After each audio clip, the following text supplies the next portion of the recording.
fabric from the land of the five rivers.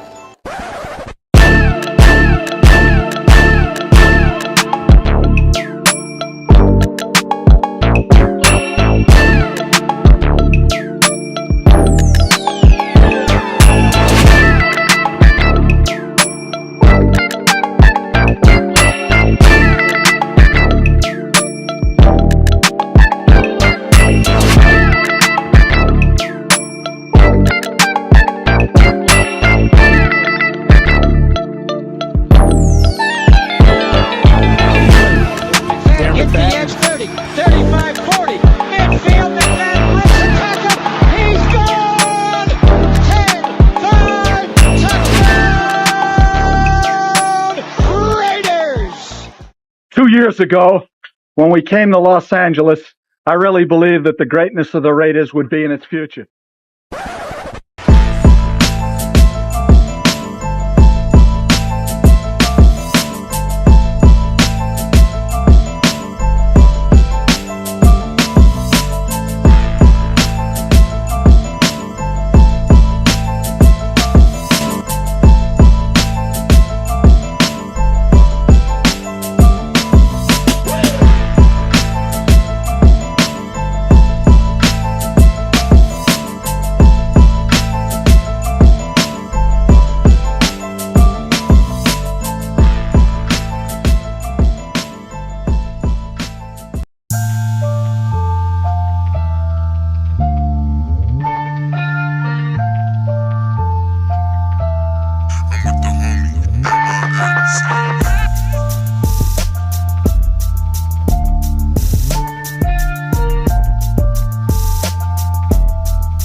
What's going on? What's going on? We live.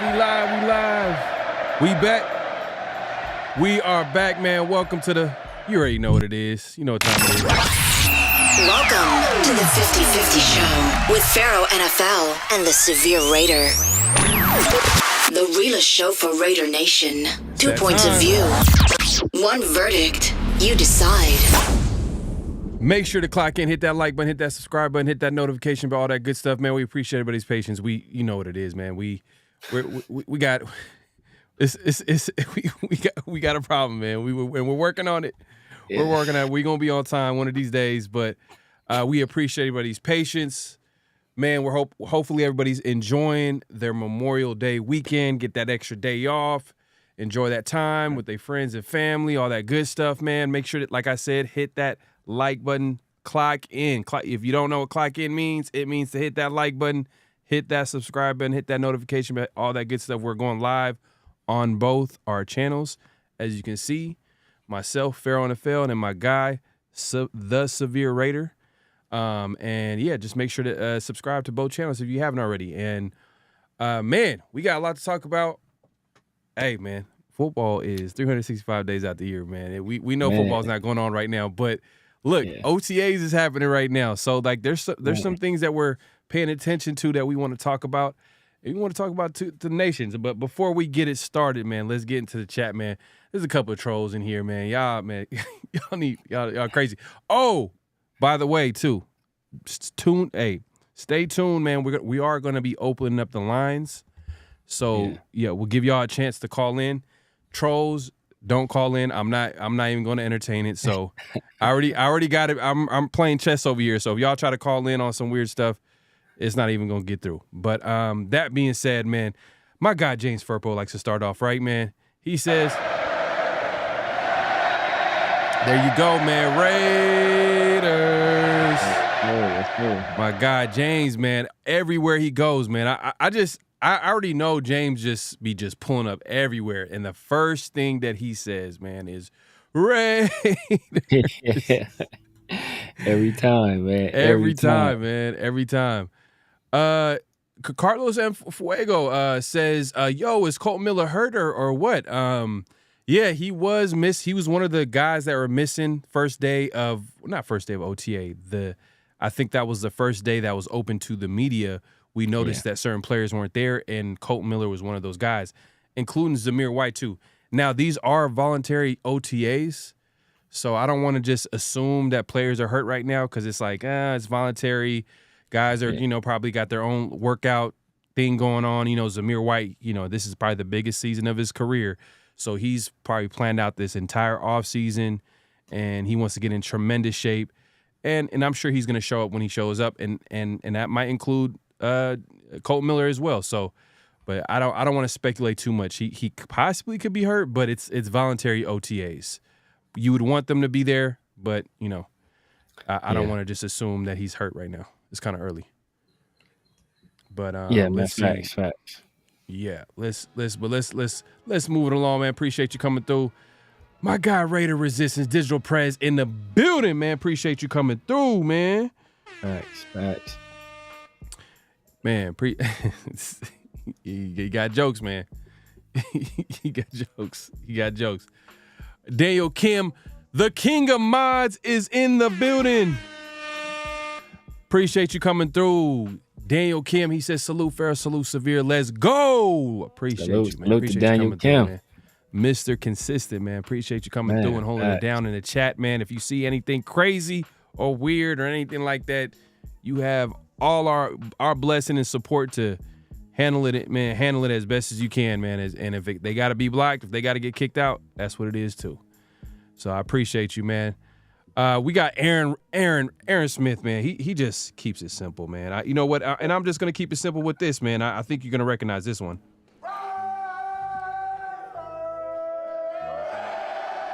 There you go, man. Appreciate you, Aaron, man. Appreciate you coming through. You know what, Aaron? Hold up. Nah, that's not the. You know what? Is that a different? Hold on. Is that different? Oh, okay, you changed it up. Well, I don't know if that might be the same Aaron. That might be a different Aaron. Might be a different Aaron. I don't know. Raider Paul, man. I got you, man. Hey, man. We gotta start it off right, man. And guess we got another big time content creator, man, on IG in the building, man. Raider Room, man. Appreciate you coming through. Make sure to hit him up and go to his IG and give him a follow. This guy has one of the best IGs out there, along with Raider Resistance, man. You can't go wrong with both, so make sure to follow those guys on IG. Man. Yeah, definitely. Man, we got people pulling up, man. And look, like I said, we appreciate everybody's patience. We're going to have a good show. We got a lot to talk about. We're going to open up the lines. So don't be afraid to call in. We won't embarrass you. And hope they don't embarrass us. You know what I mean? Let's come on, man. Just keep it respectful, but we want to hear your thoughts, man. We want to hear from Raider Nation. This has been a long time coming. We've been talking about this for a minute, but this is the day. This is the day where you guys get to call in, and I'm gonna put the number up in just a second. But yeah, man. Oh man, we got a lot of people pulling up, man. Mr. Marty Mart, man, my guy. Appreciate you coming through. Mart, salute to you, brother. Appreciate you coming through, man. We had a pleasure meeting him in Vegas.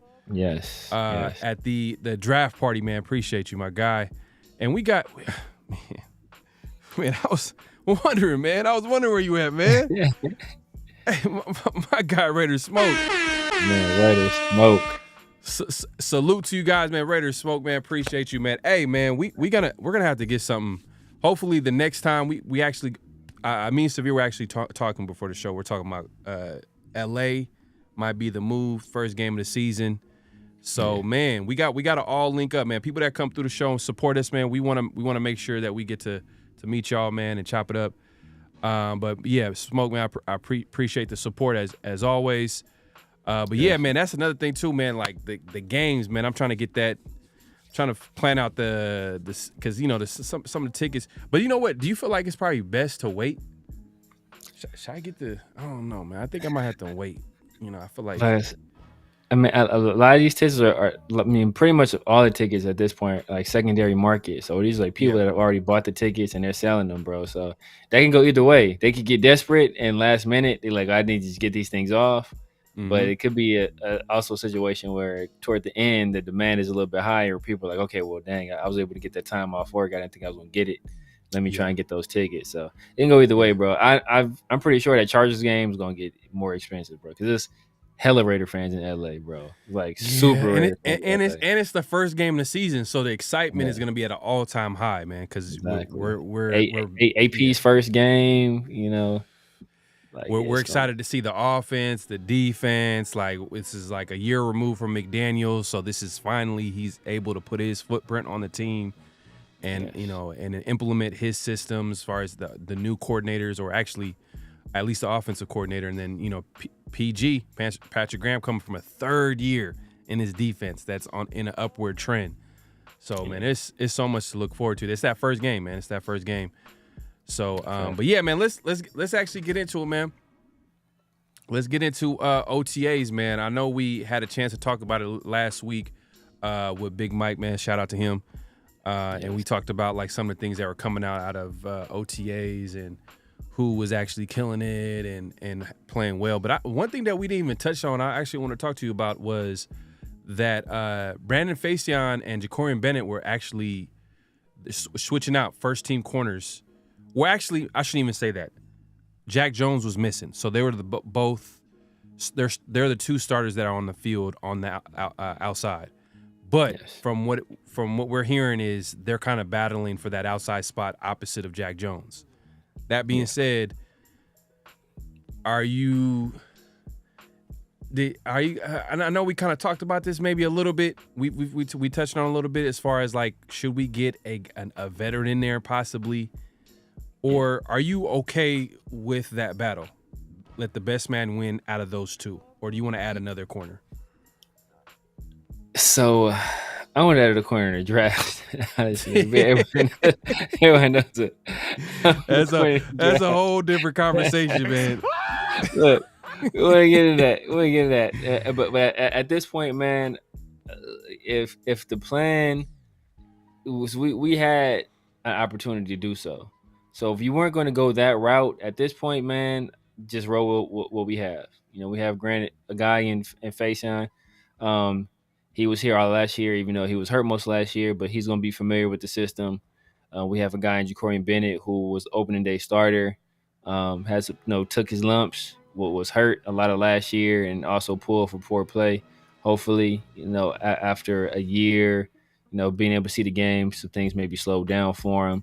And he'll be much improved. He has all the athleticism that you would want in that position. Is just putting that other stuff together. So hopefully, with the experience comes a little bit of more maturity and a little bit better play. So at this point, man, I don't really see any guys out there I really want. I know a lot of people are on Xavier Howard. I know for some reason you want Stephon Gilmore. Look, I like the experience, bro. I like the experience. If he's coming in for pennies, I mean, I think he's probably gonna want to. I think he's gonna get paid. I don't want to say he's gonna get paid, but I think he's gonna get something higher than what we would want to pay for a guy at his age, at this stage of his career. He's probably gonna want to go. It's kind of hard to say, but I like him as a veteran corner on the team who's experienced. When I say experience, I mean he's the former defensive player of the year, and we have a young cornerback room. Outside of Nate Hobbs, young in his prime, Jack Jones, young in his prime, and then obviously you got Jacorian Bennett, Facyson, he's been around, so, but that's a lot. And then we got the two incoming rookies coming in, young corners. So you add a Stephon Gilmore, that's a nice, player to add to that mix because of his experience, his veteran leadership, and he can help maybe expedite the development of some of the young players. That's the way I'm looking at it. But you're kind of looking at it like, nah, man, you don't want him to play a lot of snaps out there. But, it is what it is, man. But at this point, man, I think, right now, the battle right now for that outside starting spot at corner is between Faison and Jacorian Bennett. Stevie Nelson is out there. Xavier Howard is out there.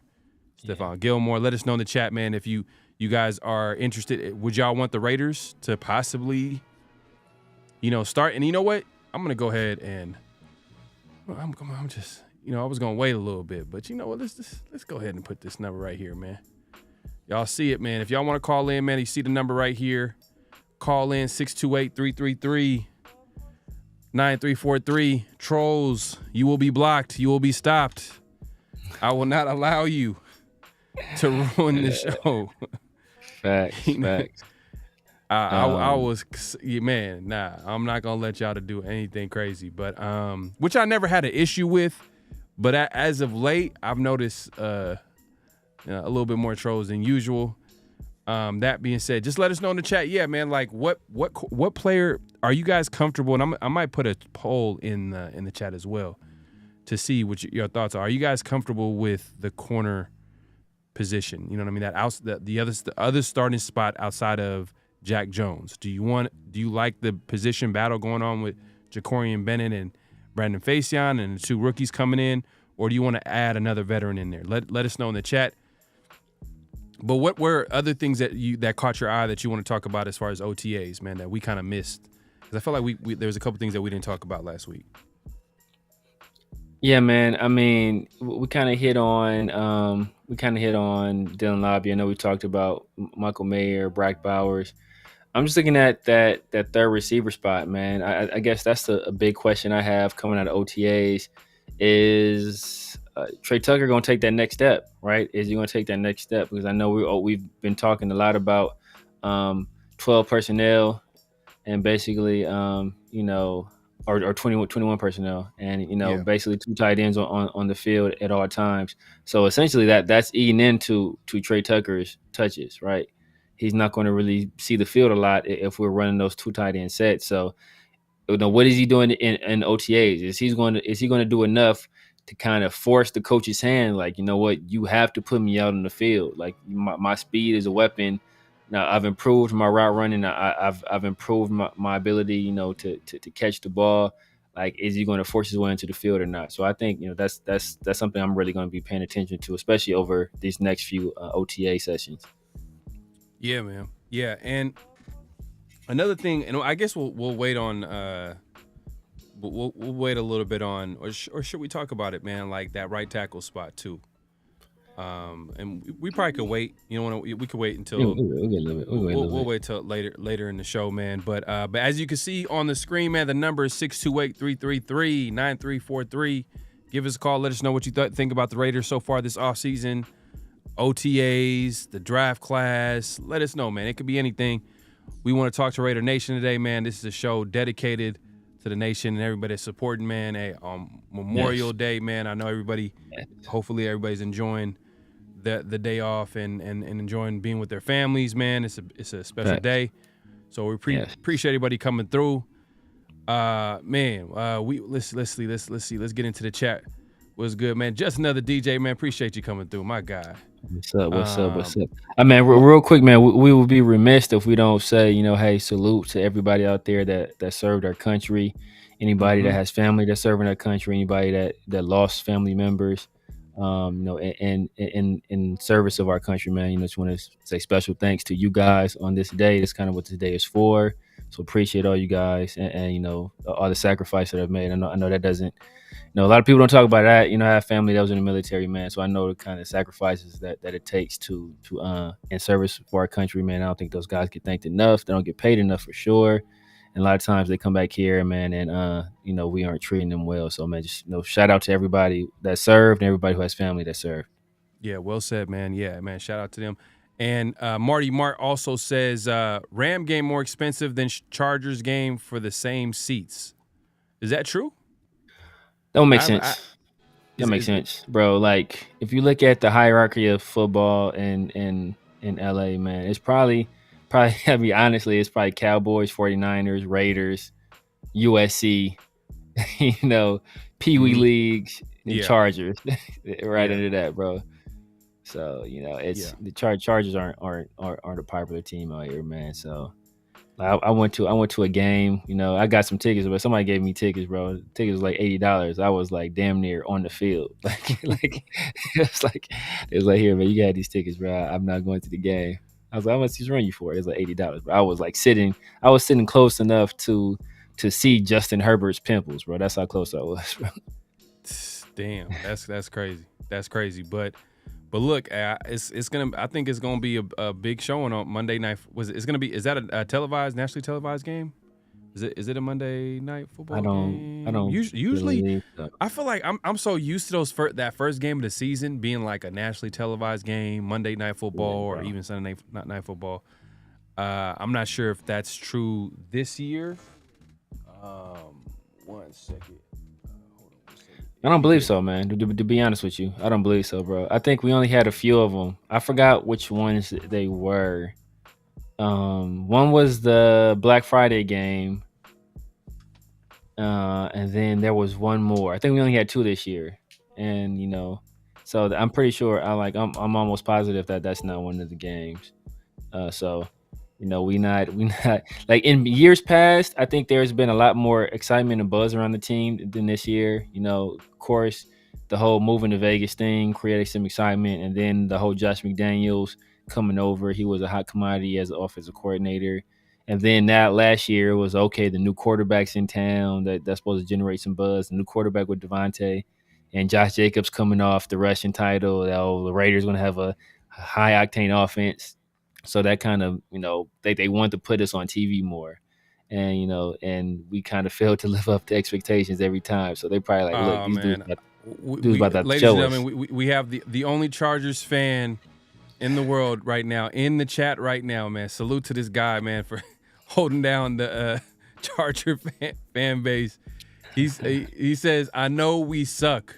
Hey, at least, man, I appreciate the honesty, man. Facts, we got to give this guy, let's just clap for this guy, man. At least he's honest, man. I know we suck. The Chargers do suck, but we gonna see week 1 who sucks. Nah, we not gonna. Hey, look, see, I was following you in the first part, but the second part, the low key kind of throwing shade at the Raiders. Yeah. So you know what? Let's not do that. Let's not do that. Let's not do that. Come on, man. Come on. But Huey says, remembering, honoring today. On that note, salute to those fallen soldiers. Yeah, facts, man. Nice. Facts, 100%. Right. Well said. Richard, I think Richard's talking about what we talked about earlier about the corner. He says, Richard, signed Gilmore for 1-year contract with incentives. I like that. I think it's a win-win. If you hit, you're like, nah, I'm not trying to do that. But if I like incentive-based contracts, you know what I mean, especially for older veterans, because you're not going to really. I don't think teams want to invest too heavily long-term to older veterans because at that point in the stage of their career that you don't know how long they're going to play. But at the same time, like when you have an incentive-based contract, there's a little bit extra motivation to play well. You know what I mean? So I like that. I like that. Gilmore, I wouldn't be mad at that. I wouldn't be mad at that at all. Let's move it along. Let's move it on. Yeah, man. Yeah, just hey, man. And this Steve, man. Steve is a smart man. Steve is a smart man. Appreciate you coming through, Steve. Appreciate you. Hey, bro, you welcome to stay, bro. You welcome to stay, man. Hey, look, look, if you're in LA, bro, you're used to being outnumbered by Raiders fans. So it's not. Yeah, you used to it by now, so you might as well just chill, man, and just enjoy the show, man. But yeah, look, we got the chat is going crazy right now. I'm trying to keep up, but yeah, I'm trying to think of what else that we kind of like missed on OTAs. There was a certain obviously there's a certain level of energy from just hearing from the beat writers that were there that are open that was open to the media. They talked about how practice or the just everything was just fast paced, upbeat, energy was high. Players were celebrating after each play, which you could expect. We kind of seen that last year with AP, and then they also talked about like it was kind of interesting. And this might be AP and the coaching staff maybe tinkering a little bit because the OTAs, there's only a certain amount of times due to league rules where they can have the players in OTAs. So literally in between that time, they had like, I guess, at whatever moment they had like big, huge screens to go over whatever play that they deemed that they needed to be reviewed instead of like going back and trying to break it down and trying, is a little bit more time consuming. So I like the strategy there. You know what I mean? You're trying to take advantage of the time with the team and make it a teachable moment. But yeah, AP, man, he's bro. I'm ready for the season to start tomorrow, man. To be honest with you, I wanted to start tomorrow. Facts. I wanted to start tomorrow, but go ahead. Now I was gonna say, man, there's benefit. There's benefits and drawbacks to that method because benefit is it's a little bit.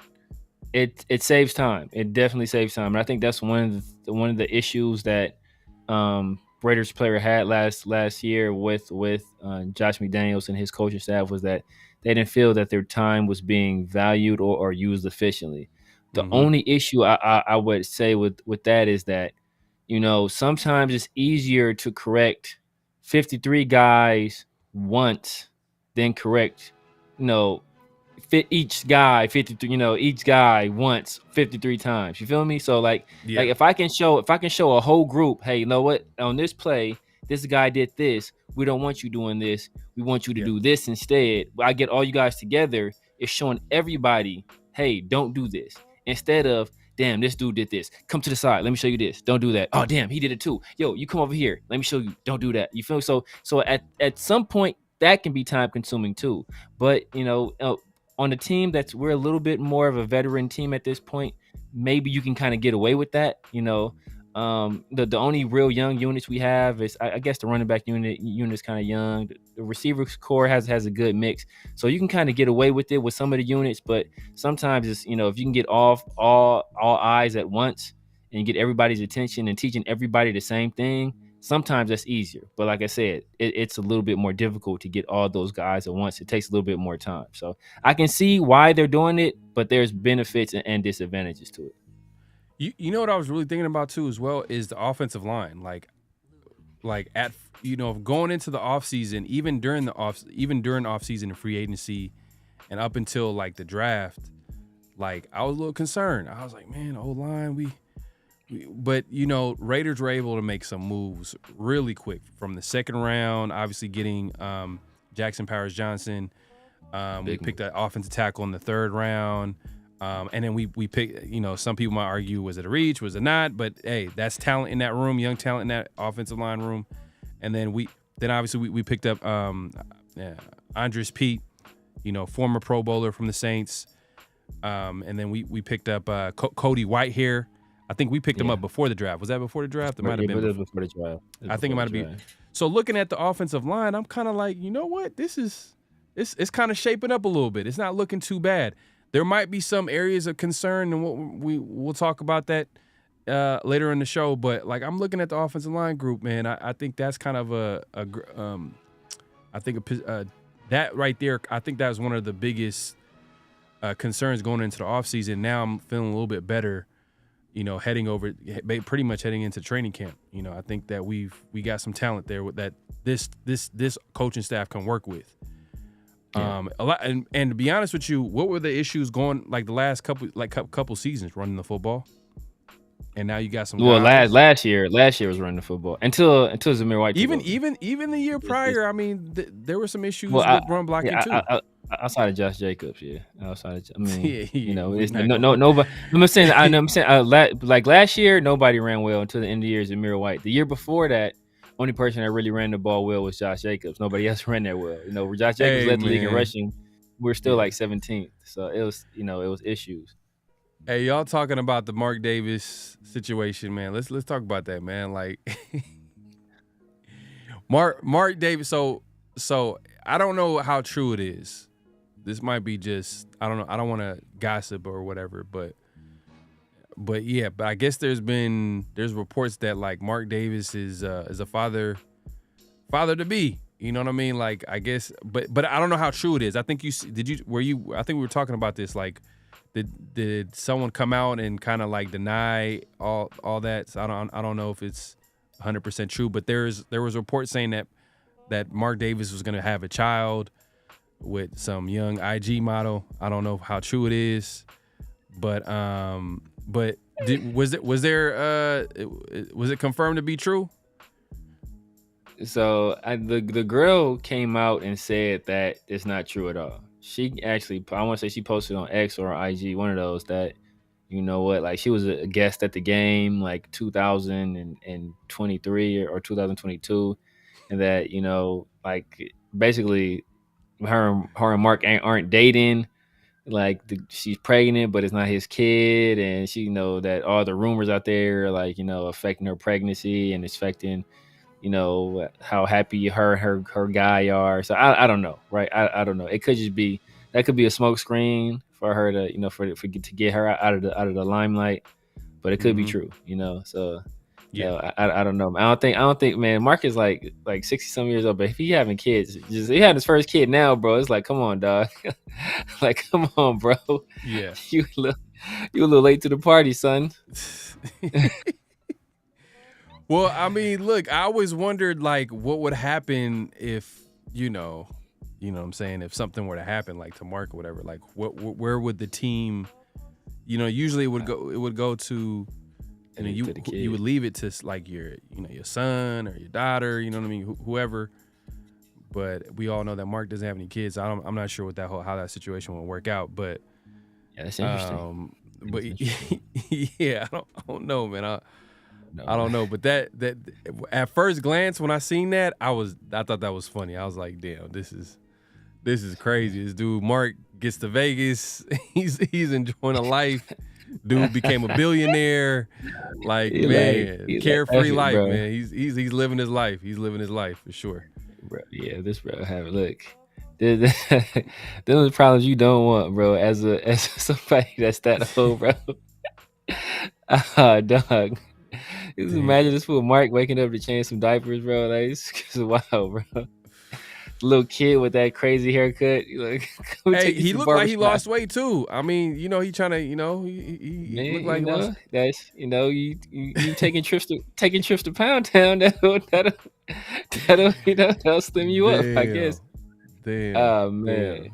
Oh man. But yeah, man, I don't know if it's 100%. Yeah, like you said, I think she came out and said like that's not true, right? So yeah, she said it's not her, bro. But yeah, man, it's crazy how like the internet, social media is crazy.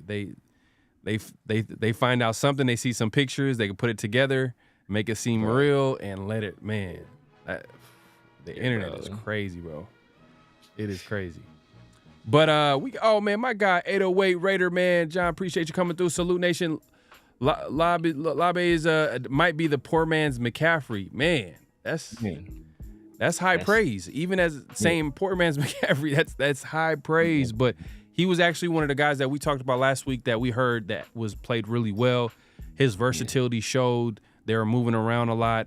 Obviously, he has special teams value as well. He had like a few kick returns for a touchdown in college.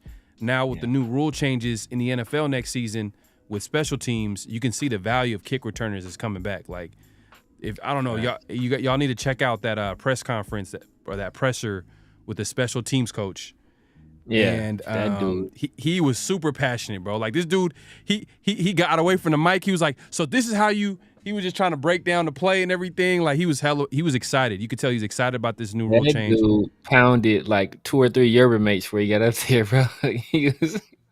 He drank like 2 or 3 yerba mates before he started talking because he was on one. But yeah, but dude was passionate, bro. You could tell he's a teacher. You could tell he loves the teaching aspect of being a coach, bro. But yeah, he definitely had like 2 or 3 yerba mates before he got up there, bro. Like that dude was on 10. Yeah, man. Look, at the end of the day, man, we appreciate everybody coming through.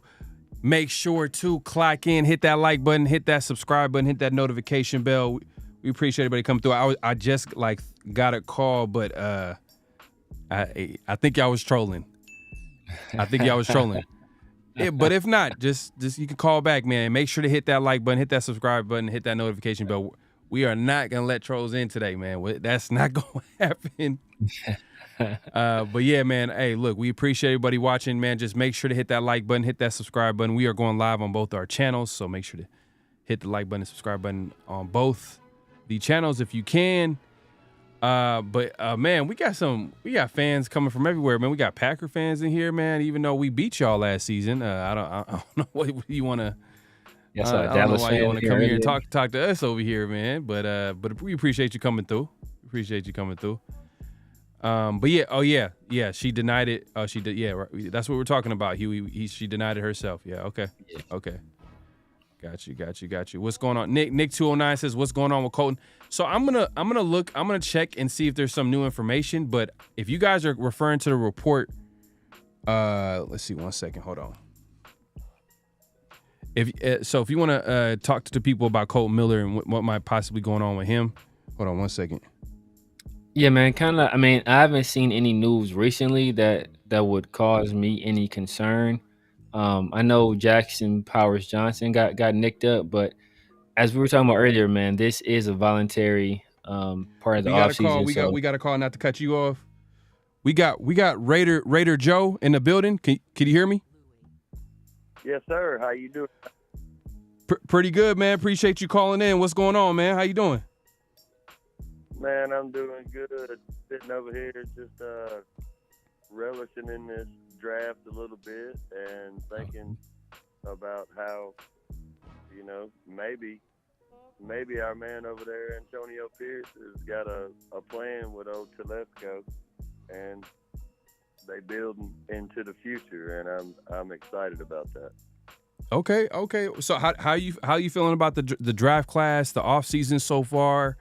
I know, obviously Antonio Pierce, took over. He's the head coach. That happened earlier in the offseason, but now free agency and the draft. Like, what are your thoughts, man? Like, what has you excited for the season, I should say? Well, I mean, my big thing is, Antonio Pierce is a new head coach, of course, so we can't get too twisted. But I like how he decides to, just get everybody pumped up and everything. So that's a great thing. Okay. So yeah, go ahead. But besides that, they just getting some people in the draft, I thought was, that was just like some top players on the board. It was just amazing to me. In the last couple of years, the Raiders have put a little, I don't know what to call it, but just, not so much thought into the draft, so to speak. But yeah. Okay. But I thought we had a very intellectual draft this year, so I'm happy about that. And with our defense coming in on that and getting Christian Wilkinson, I don't think we have any problems with our defense. Okay. And everybody's talking about the Aidan O'Connell, the Gardner Minshew thing or whatever. I think Aidan's gonna probably sweep it before it's over with. Over. Well, okay. I hear you. I hear you. And it should. So you weren't looking for you were okay with Aidan O'Connell and Minshew as quarterback. Like, you didn't want the Raiders to draft a quarterback this year. Well, I didn't want them to reach by no means, and like I said, that's why I was so happy about just getting that top player off the draft and Brock Bowers or whatever. Yeah, I didn't want them to reach. I didn't want them to give away too much. We got a couple good quarterbacks coming out of the next draft, and we can work that way, and just give and Gardner a chance. But I mean, you can't go in and just be like, hey, just because you got this, got Michael Penix or whatever. I mean, Michael Penix is going to take years in the league to be able to be something good. I think the Raiders are going toward trying to be something good.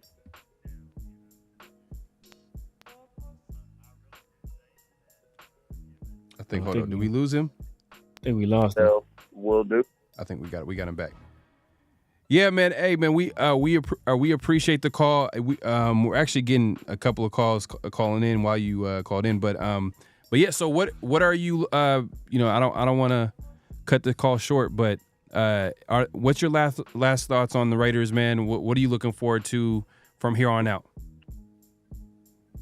I mean, I'm looking forward to a bit having a good winning season, maybe getting 10 wins, and just proving to these shitbirds over there, excuse my language, in the AFC that our quarterbacks aren't the worst in the league, and something, but already banked in Las Vegas to be the runner for the most yards in the league this year. So okay. So we just gonna see. We'll see, man. They'll definitely have a chip on their shoulder because a lot of people are doubting them right now. So we'll see. Hopefully, Getsy can put a strong system around them. They got some talent on offense. That being said, man, we appreciate the call. Man, appreciate the support, brother. Take care. Hey, man, y'all keep it going, brother. For sure, man. Appreciate you, man. Appreciate you.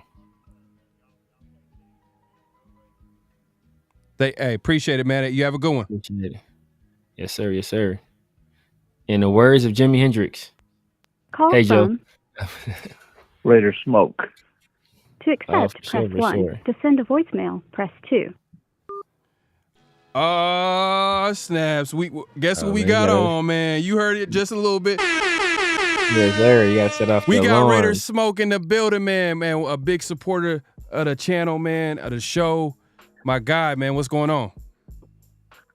Man, what's up with you guys, man? How you guys doing? Pretty good, bro. What's up with you, man? How you enjoying the weekend? Man, pretty good, man. I just put the kids to sleep, getting ready to go back at it tomorrow to work. Hey, man. Tuning in. Yeah, we already know what it is, man. So what's going on, man? We always hear you in the chat, man. Always don't support, man. But we want to hear from you, man. Like, what are your thoughts on the Raiders offseason, man? Like the draft, free agency, like do you like what Telesco and Pierce is doing so far this offseason? You know what? I had high hopes that we were going to draft a quarterback, but to be honest, I don't know. I'm not really feeling too confident with AOC and Minshew. I'm gonna just keep it real. I mean, you know what? At the end of the day, if we get a top 5 defense, and if they could just stay, game managers, I think we got a chance. You know what I'm saying? Yeah. But as far as like going deep, maybe in the playoffs and stuff, I mean, I'm hoping for the best, but I've seen too much Raider football to know like we need an elite quarterback at that position. You know what I mean? Facts, 100%, man. That's Severe probably could speak to this, man. But that's why you seen our reaction during the draft, man. Like we were kind of like disappointed that we weren't able to get that quarterback at any point in the draft. You know what I'm saying? But yeah, Severe, man, like you can speak to this, man, like as far as like not getting a quarterback, man, like what are your thoughts? Yeah, man, I've already gone on record saying we have the worst, if not the worst, one of the worst quarterback rooms in the entire NFL. And I know fans are like, oh, you know what, Aidan O'Connell, he was in a bad situation this year. He's gonna have this guy and that guy, man. But I come from the school of, bro, you got to show me. You got to show me, man. And he had a very talented wide receiver core last year. And he really didn't do a lot with it. He had a game where he put up 0 points. He had a game where he went 3 quarters without completing a pass. Not even scoring. Like, he went 3 quarters without completing a pass. So, and I don't think some of the good games he has, I don't think that outweighs that bad. So, no, I'm not rooting against the guy. Of course I'm rooting for him, but before I'm ready to anoint him and say he's going to be the guy to lead the franchise, he's going to be the guy that's going to, put us in the playoffs or win the playoff game. Like, but you got to show me, bro. You got to show me. And last year was a mixed bag. He's an older guy, so he should have been conceivably more mature. He threw a lot of passes in college, so he already had a lot of time on task. So this is the year, man. He's in a good situation. He has a head coach that supports him. He has an offensive coordinator that's an actual offensive coordinator. He has the best wide receiver in the league. He has one of the better tight end rooms in the league. He has one of the better second receivers in the league. So whether it's him or Minshew, they're set up wonderfully. So if we would have gotten a real a real talented quarterback, like a quarterback that had upper echelon talent, I think we would have been in a great situation. But we didn't do that. We elected to go the other way. But as we know, bro, like in this league, quarterbacks win games. You look at all the quarterbacks that were in the playoffs last year, like all those guys were top tier talent outside of Brock Purdy. And Brock Purdy had probably the most talented team top to bottom in the NFL. And he also had, probably the best play caller in the entire league as well. So we'll kind of see. Yeah, see, I got to hold you there because I don't think the Raiders had a choice. At 13, I don't think they had a chance to get, the Falcons. I'm forever going to hate that team for taking Michael Penix. I don't think anybody expected that pick. Obviously, Jane Daniels, there's no chance that the Commanders are going to trade. No, they're not going to do it. I will say this real quick. My bad for go ahead, man. Do you think? I was just gonna say that. You know what? I do feel like I'm a little bit more confident with Minshew, just because we saw what he did last year with the Colts. Yeah. And I feel like his upside is a little bit more than AOC. Not knocking AOC because he. Word out of camp is that he's been getting his body right and he's, trying to, be that guy. But I just feel like Minshew with his, with him being a veteran, him, carrying the Colts pretty much last year to almost a playoff spot, I feel more confident with him under center than AOC, to be honest. But we'll see. You know what? And you said it earlier. I could see in a world where it can work. I can see where AOC and Minshew can come in here and be solid for the Raiders, and the Raiders can win games because their defense is that good. They have a solid running game, and just look at the weapons on offense. It's not like we're telling AOC and Minshew to be spectacular. Like you have Devontae Adams on one side, you got Jacoby Myers on the other side, you got Trey Tucker. You might not be a fan of him, Severe, I know, but we got people calling in, But yeah, man, it's weapons everywhere, man. That's all I gotta say. It's weapons everywhere. We've seen it done, but we've seen it done before. Like we've seen teams go about it a different way, a la the San Francisco 49ers. Super talented team, but quarterback is probably not the most talented compared to other quarterbacks, top quarterbacks in the NFL. But since they have so much around them, which starts with their head coach, by the way, one of the best offensive minds in football, but. It can work. It can work. But long term, is that going to be the answer? Is that going to get it done and win the Super Bowl?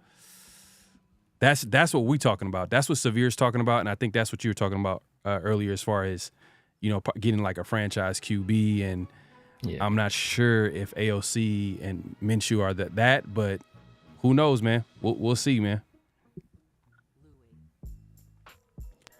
You got other calls and stuff coming in, but I just want to say it real quick. Love the show. Love you guys, doing the shows for us, man. I appreciate it. And last but not least, man, Mark Davis, you are not the father. Hey, man, you appreciate the call, man. You're hilarious, bro. All right, bro, man. You have a good one, man. All right. All right, for sure. All right, you do. All right, guys. All right, peace. Bye. All right, man. We getting calls left and right, man. Yes, sir. But yes, sir. let's. If you want to call back in, the lines are open. You see the number on the screen, 628-333-9343. But my guy, Raider Smoke, man, is big support of the channel, man. Appreciate you calling, my guy. Great call. And Raider Joseph, I believe. Raider Joe. Yeah, Raider Joe. Yeah, yeah, bro. Raider Joe. Raider Joe called in too as well. So I appreciate him call. All right, let's see. All right, let's see. Got to make sure this is not a troll, y'all. Got to make sure. Yes, sir. What we got? Hello? Yeah, you trolling. That was a troll. That was a troll, but we're not gonna give no love to trolls, man. No love at all. No energy, no nothing. Joe sound like an OG. Yeah, hey man, we appreciate everybody watching and supporting and calling in, man. Yeah, man, OG, man. Yeah, Joe done paid his dues, bro. He done paid his dues for sure as a Raider fan, bro. he done seen the highs and the lows, man. So, hey, he got. Oh, hey, Diesel, man. Diesel, hey, this is classic. This is, hey, man, this was me when I ain't gonna lie, man. I don't know. I don't know. Hold on, let me. Yeah, this might be the troll calling in. Yeah, man. Diesel has. Bro, I'm not gonna answer it, bro. I'm not gonna answer it. I'm not gonna answer it. Diesel has some lofty goals there, bro. He has some very lofty goals. I want to believe this, man, but I got to keep that. I got to be realistic too, as well, man. But if the Raiders win the Super Bowl, man, I might just be done with YouTube, man. I've seen everything, man. I've never. The last time, the last time I was able to even experience a game, the Super Bowl like that was obviously 2002.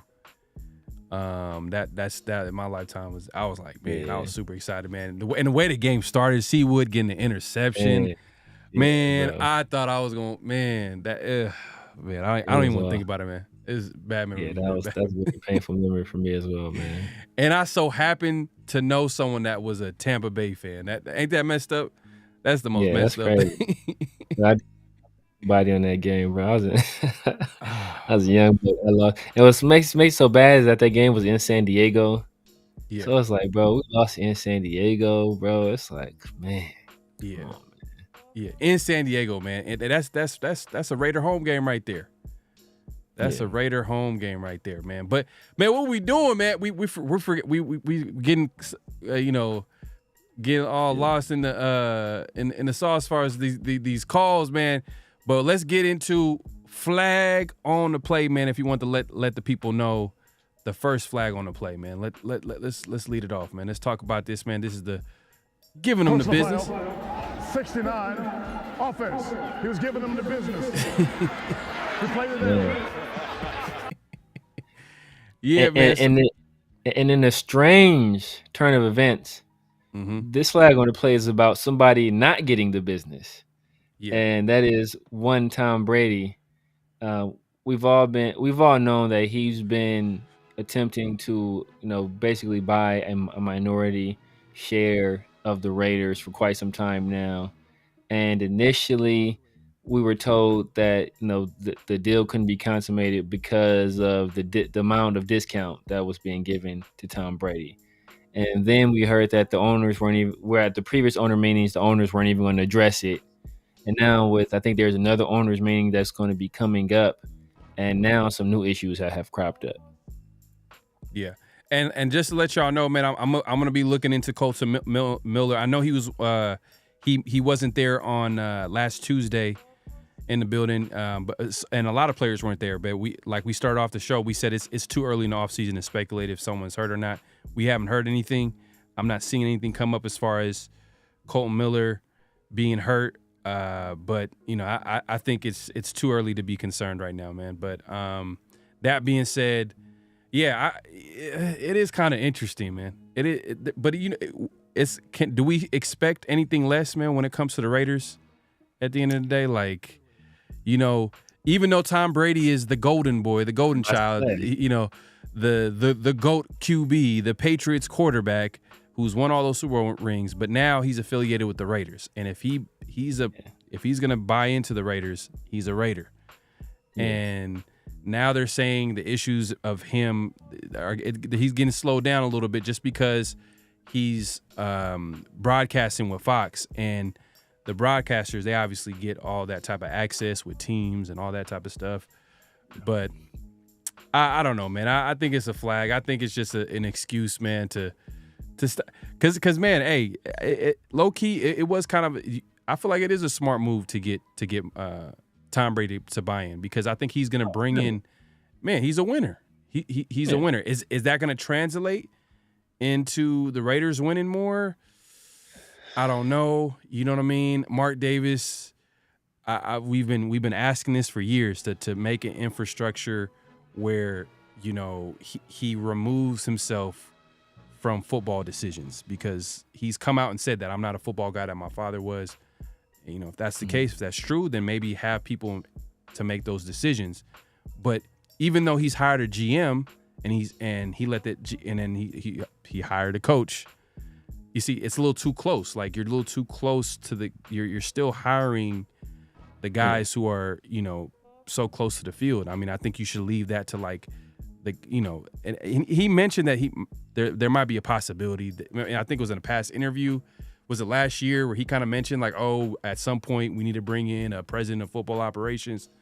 That hasn't happened yet. So we'll see. But man, I think the NFL's hating right here. I think they're hating because he a Raider, man.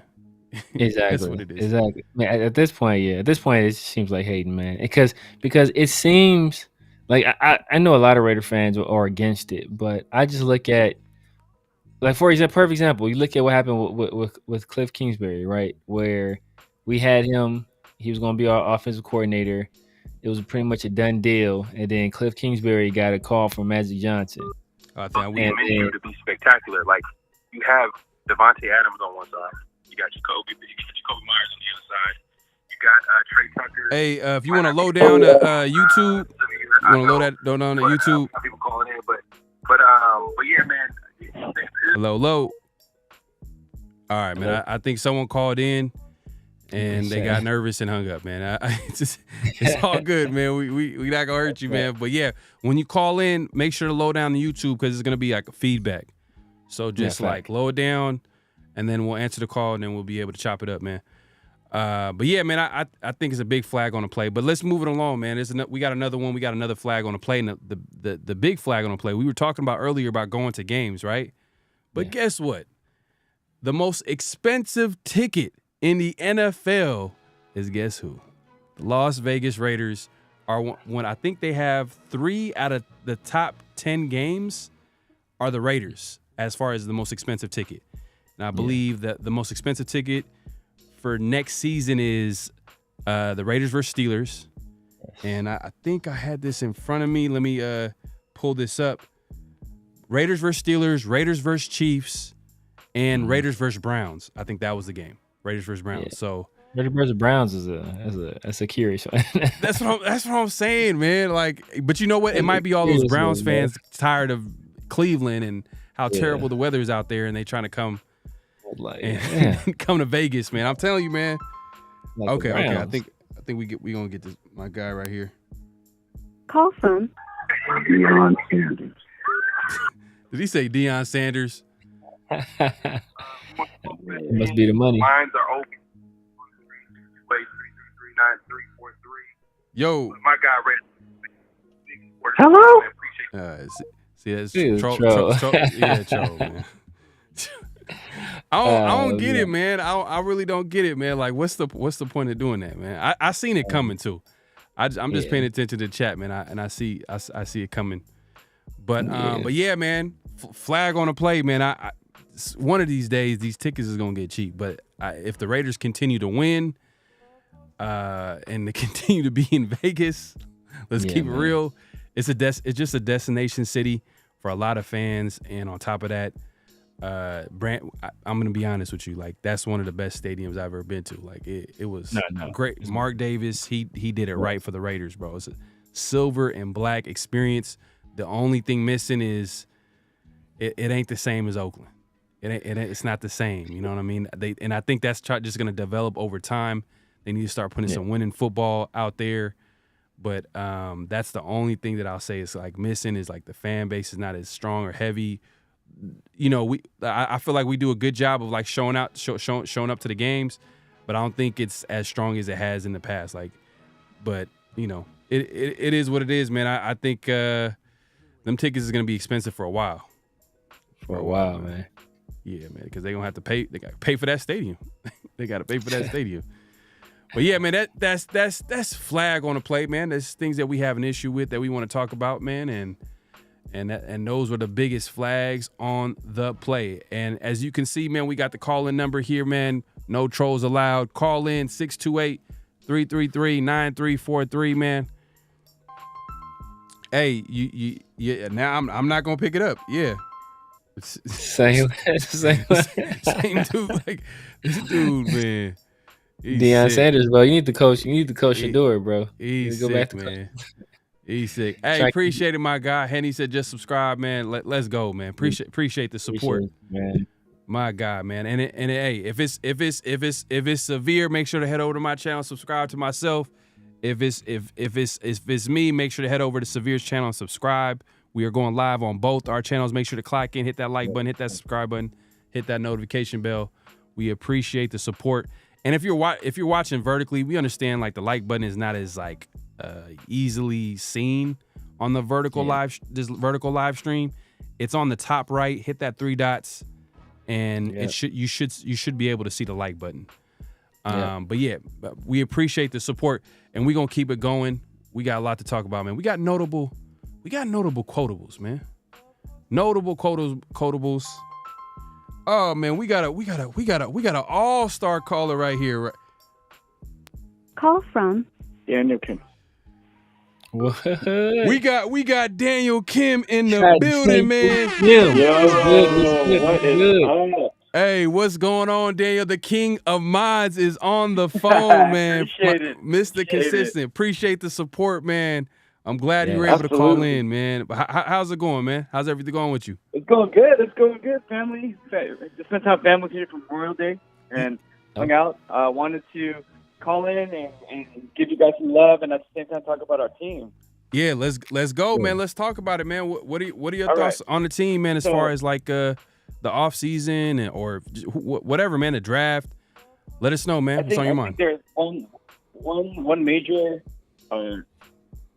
I guess where we grew, obviously, was the trenches, right? That's where everything starts. And our defensive trench is great. So it's going to protect our linebacker. It's going to protect our DBs.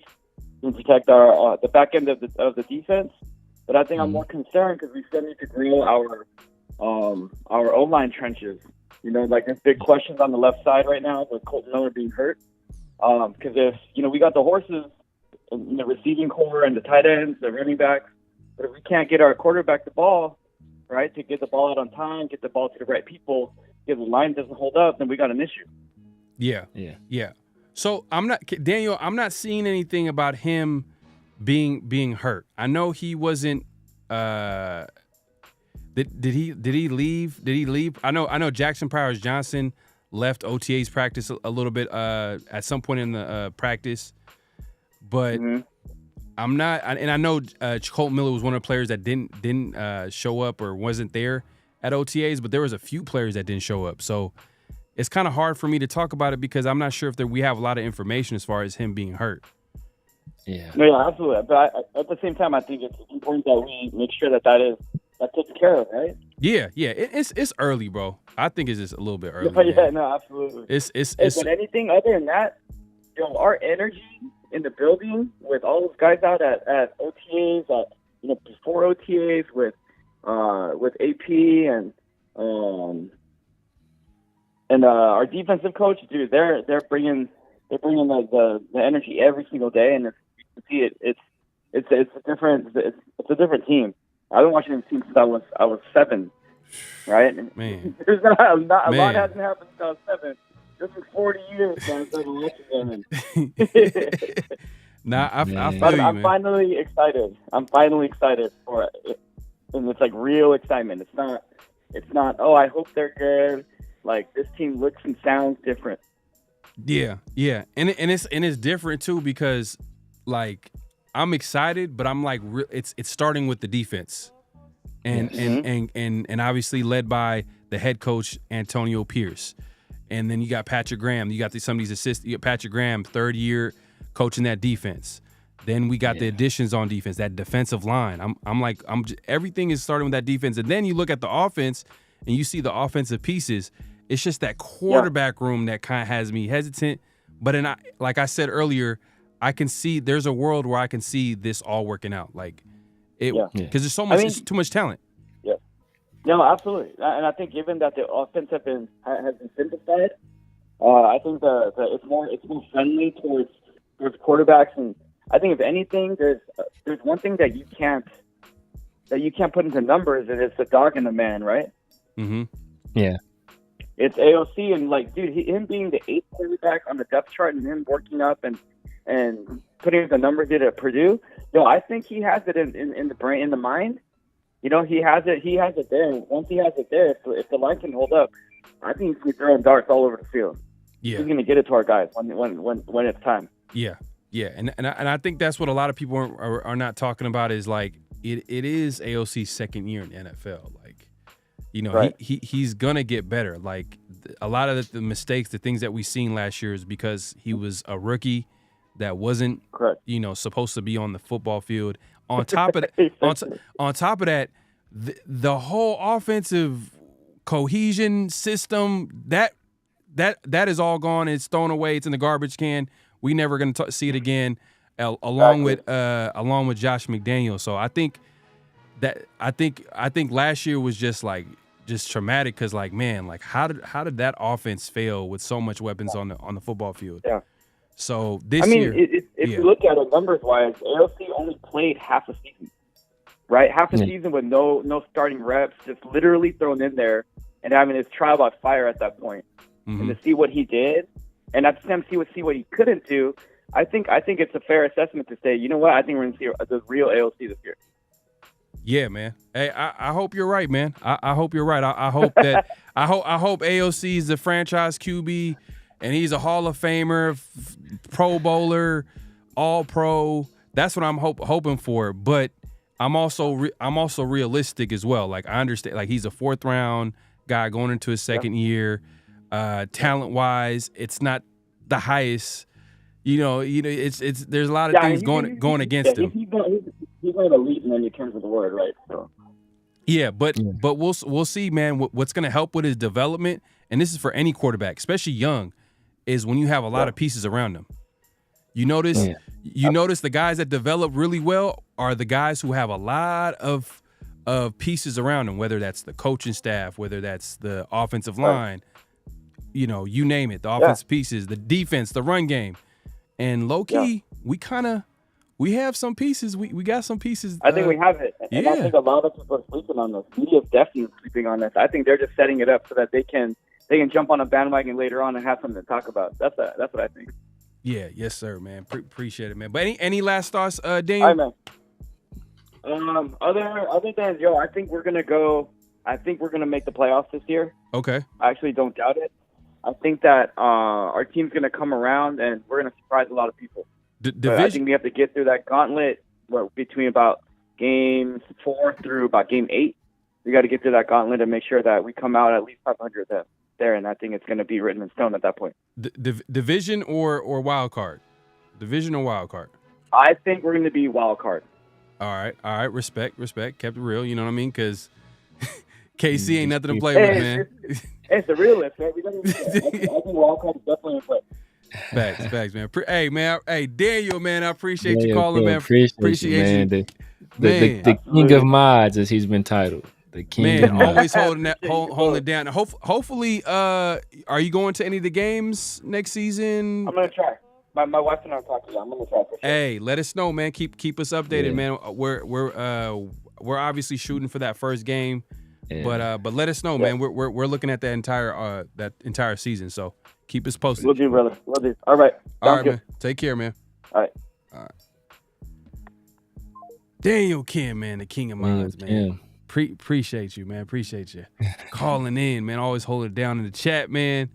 But hey, look, we appreciate everybody, man. Hey, make sure to clock in, man. If you don't know what that means, hit that like button, hit that subscribe button, hit that notification bell, all that good stuff. We're going live on both our channels, so make sure to do it on both channels if you can.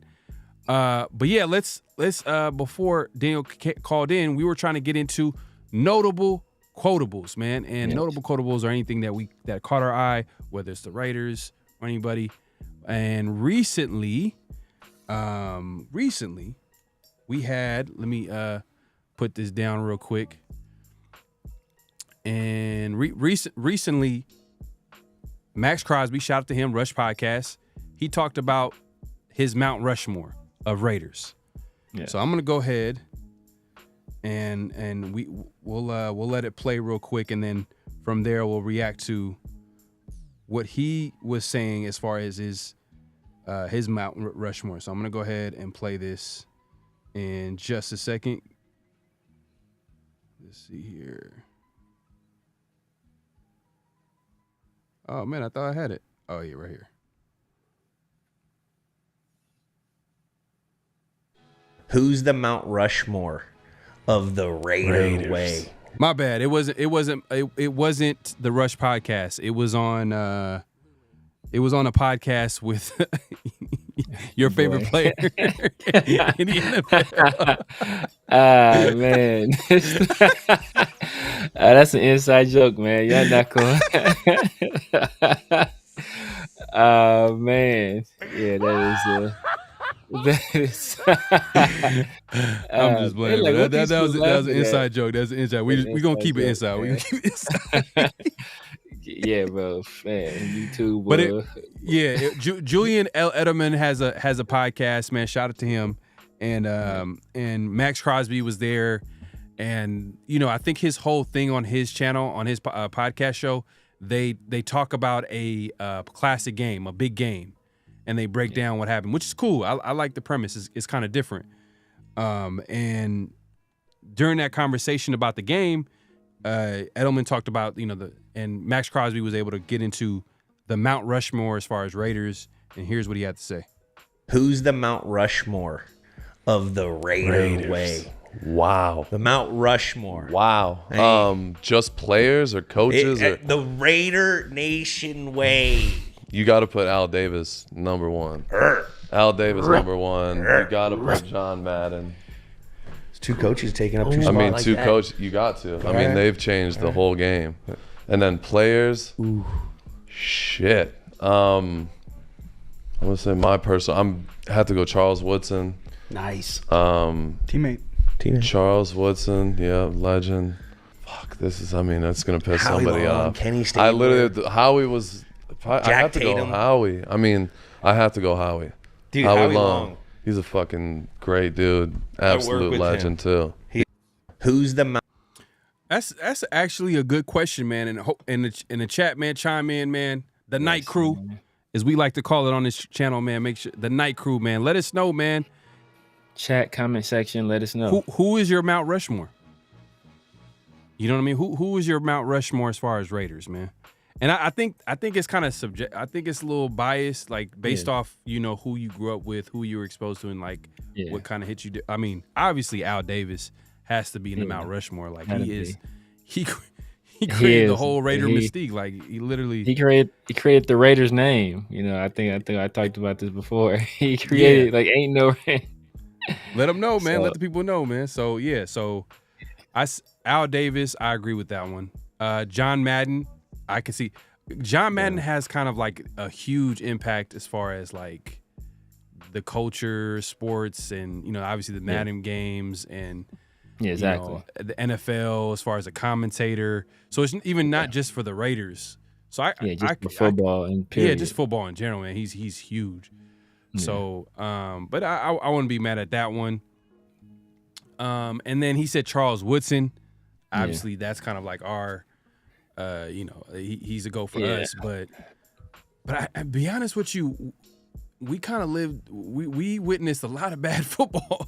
We lived some bad football, bro. Some bad Raider football. A lot of the Raider greats are going to be in the past because that's when the great players played. I mean, we've seen some good players come in, obviously, but we haven't seen a lot of winning. So Charles Woodson, I guess I'll definitely put him up there. I mean, he's an all-time great, Hall of Famer. You know what I'm saying? So I get that one.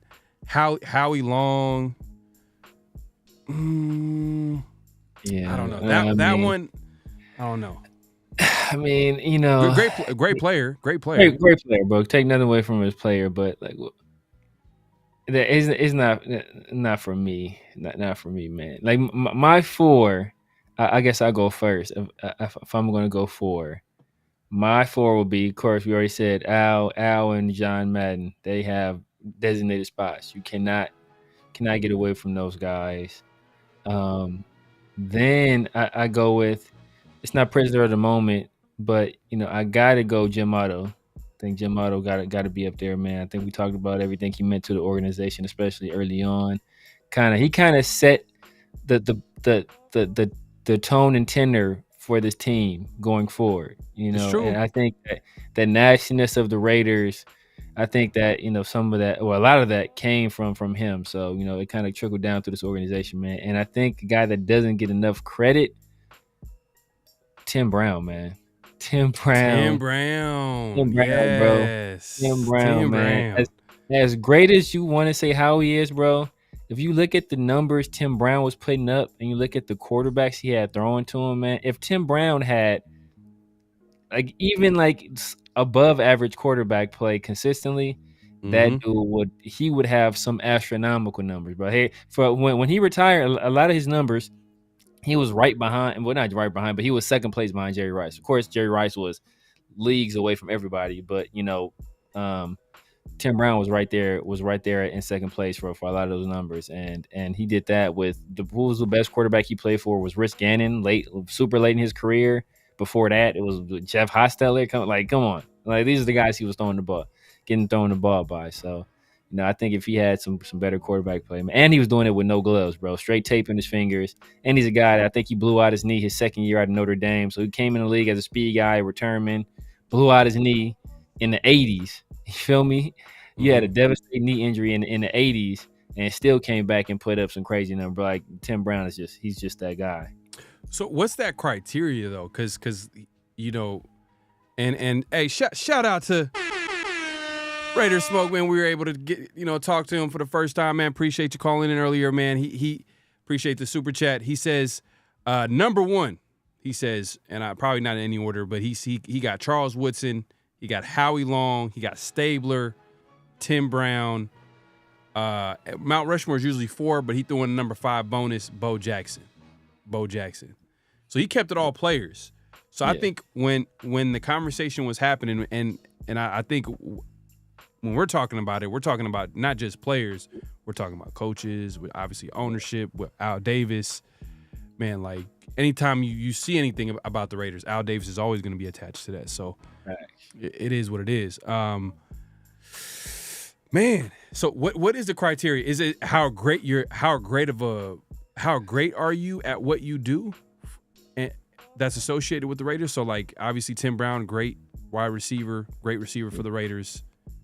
So that's a Mount Rushmore. He's in that Mount Rushmore just because that he was so great as a player. But then you got John Madden, then you got Al Davis. They didn't play, but they coached and owned the team. So it's kind of like different. But what's the criteria that you would actually go with? Is it the impact? Is it impact? Man, I just think of guys. Who do I think of when I think of the Raiders?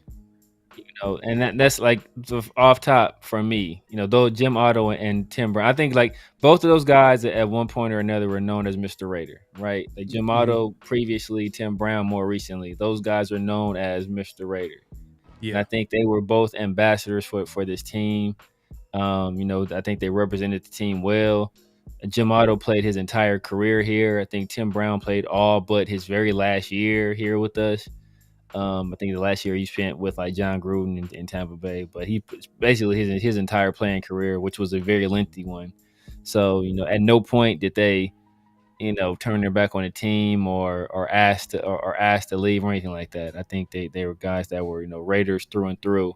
So that's why I mean I kind of, that's why guys like, you know, like Marcus Allen kind of gets disqualified for me. Same thing with Charles Woodson. He's kind of disqualified for me because he kind of forced. They both. Well, Al Davis had issues with Marcus Allen, and then Charles Woodson kind of forced his way out of the organization. So even though he came back later on, try to repay it, like, you know, you kind of you forced your way out already. So it's like, bro, you won a Super Bowl. You won a Super Bowl with another team.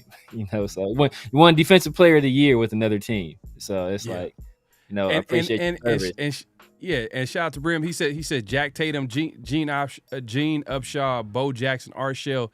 Jack Tatum, he might not be as great of a player as some of the all-time greats, but when you think of the Raiders, you look at some of the, you look at the like just going to the vault and you watch some of these NFL films and these old footage of the Raiders, man. Like Tatum was a monster, bro. He is what you would like think of as a Raider. I mean, obviously we talked about Jim Otto, the late great Jim Otto, but Jack Tatum is is he in the Mount Rushmore though? Is it just impact? That's why guys like him and like I want to put like Cliff Brandt, even like Gene Upshaw. Like Gene Upshaw, not only was he a great player, he's also the head of the Players Association forever. Art Shell, he's a coach as well with us. Actually like had success with us as a coach. During his first stint. So, but it's like I don't know, man. It's hard for me to put those guys over Tim Brown and Jim Otto, man. Even though Jim Otto's old school, the younger people ain't gonna necessarily associate him with the Raiders. It's just we always seen him as literally, NFL. You just turn on NFL films, man, and you just see Jim Otto, blood coming down his face, and like the dude was a Raider through and through. So I get that 100%. For sure, for me, without a doubt, Al Davis, John Madden, and then from there, it gets a little bit subjective. It's all subjective, but I think so many people. Yeah. But then there's no way I'm not gonna. Hey, shout out Raider Smoke. How you not put Al Davis in your Mount Rushmore? Man, come on, man. Man, I think he was thinking players. I think he was just thinking players. Yeah, just thinking players. Daniel Kim says, man, my guy, he says 4 is difficult. They have to define the Raiders. Define the Raiders. Facts. Yeah. Facts. My 2 cents says Janikowski. Hey, bro. Janikowski he's the all-time leading scorer for the Raiders, bro. Not only is he a Raider, he's the all-time leading scorer for the Raiders. Jim Plunkett, man, 2-time Super Bowls. Hey, you can't be mad at that. Can't be mad at that. Can't be mad at that at all, man. Man, but let's see. Marty Mart says Al, Madden, Howie, Otto, Tim Brown, Art Shell. Okay. Yeah, man. Okay. Yeah. You know what? Hey, now that I think about it, it wasn't a bad list. Nah. Max, he didn't have a bad list. Yeah, man. I think when he got to that fourth one, he was just like, Yeah. I mean, I think Seawood is easy because Seawood played for him, and Seawood was, but like I said, Seawood kind of he relates to this generation. I think he just relates to last Hall of Famer that played, NFL great, former Raider.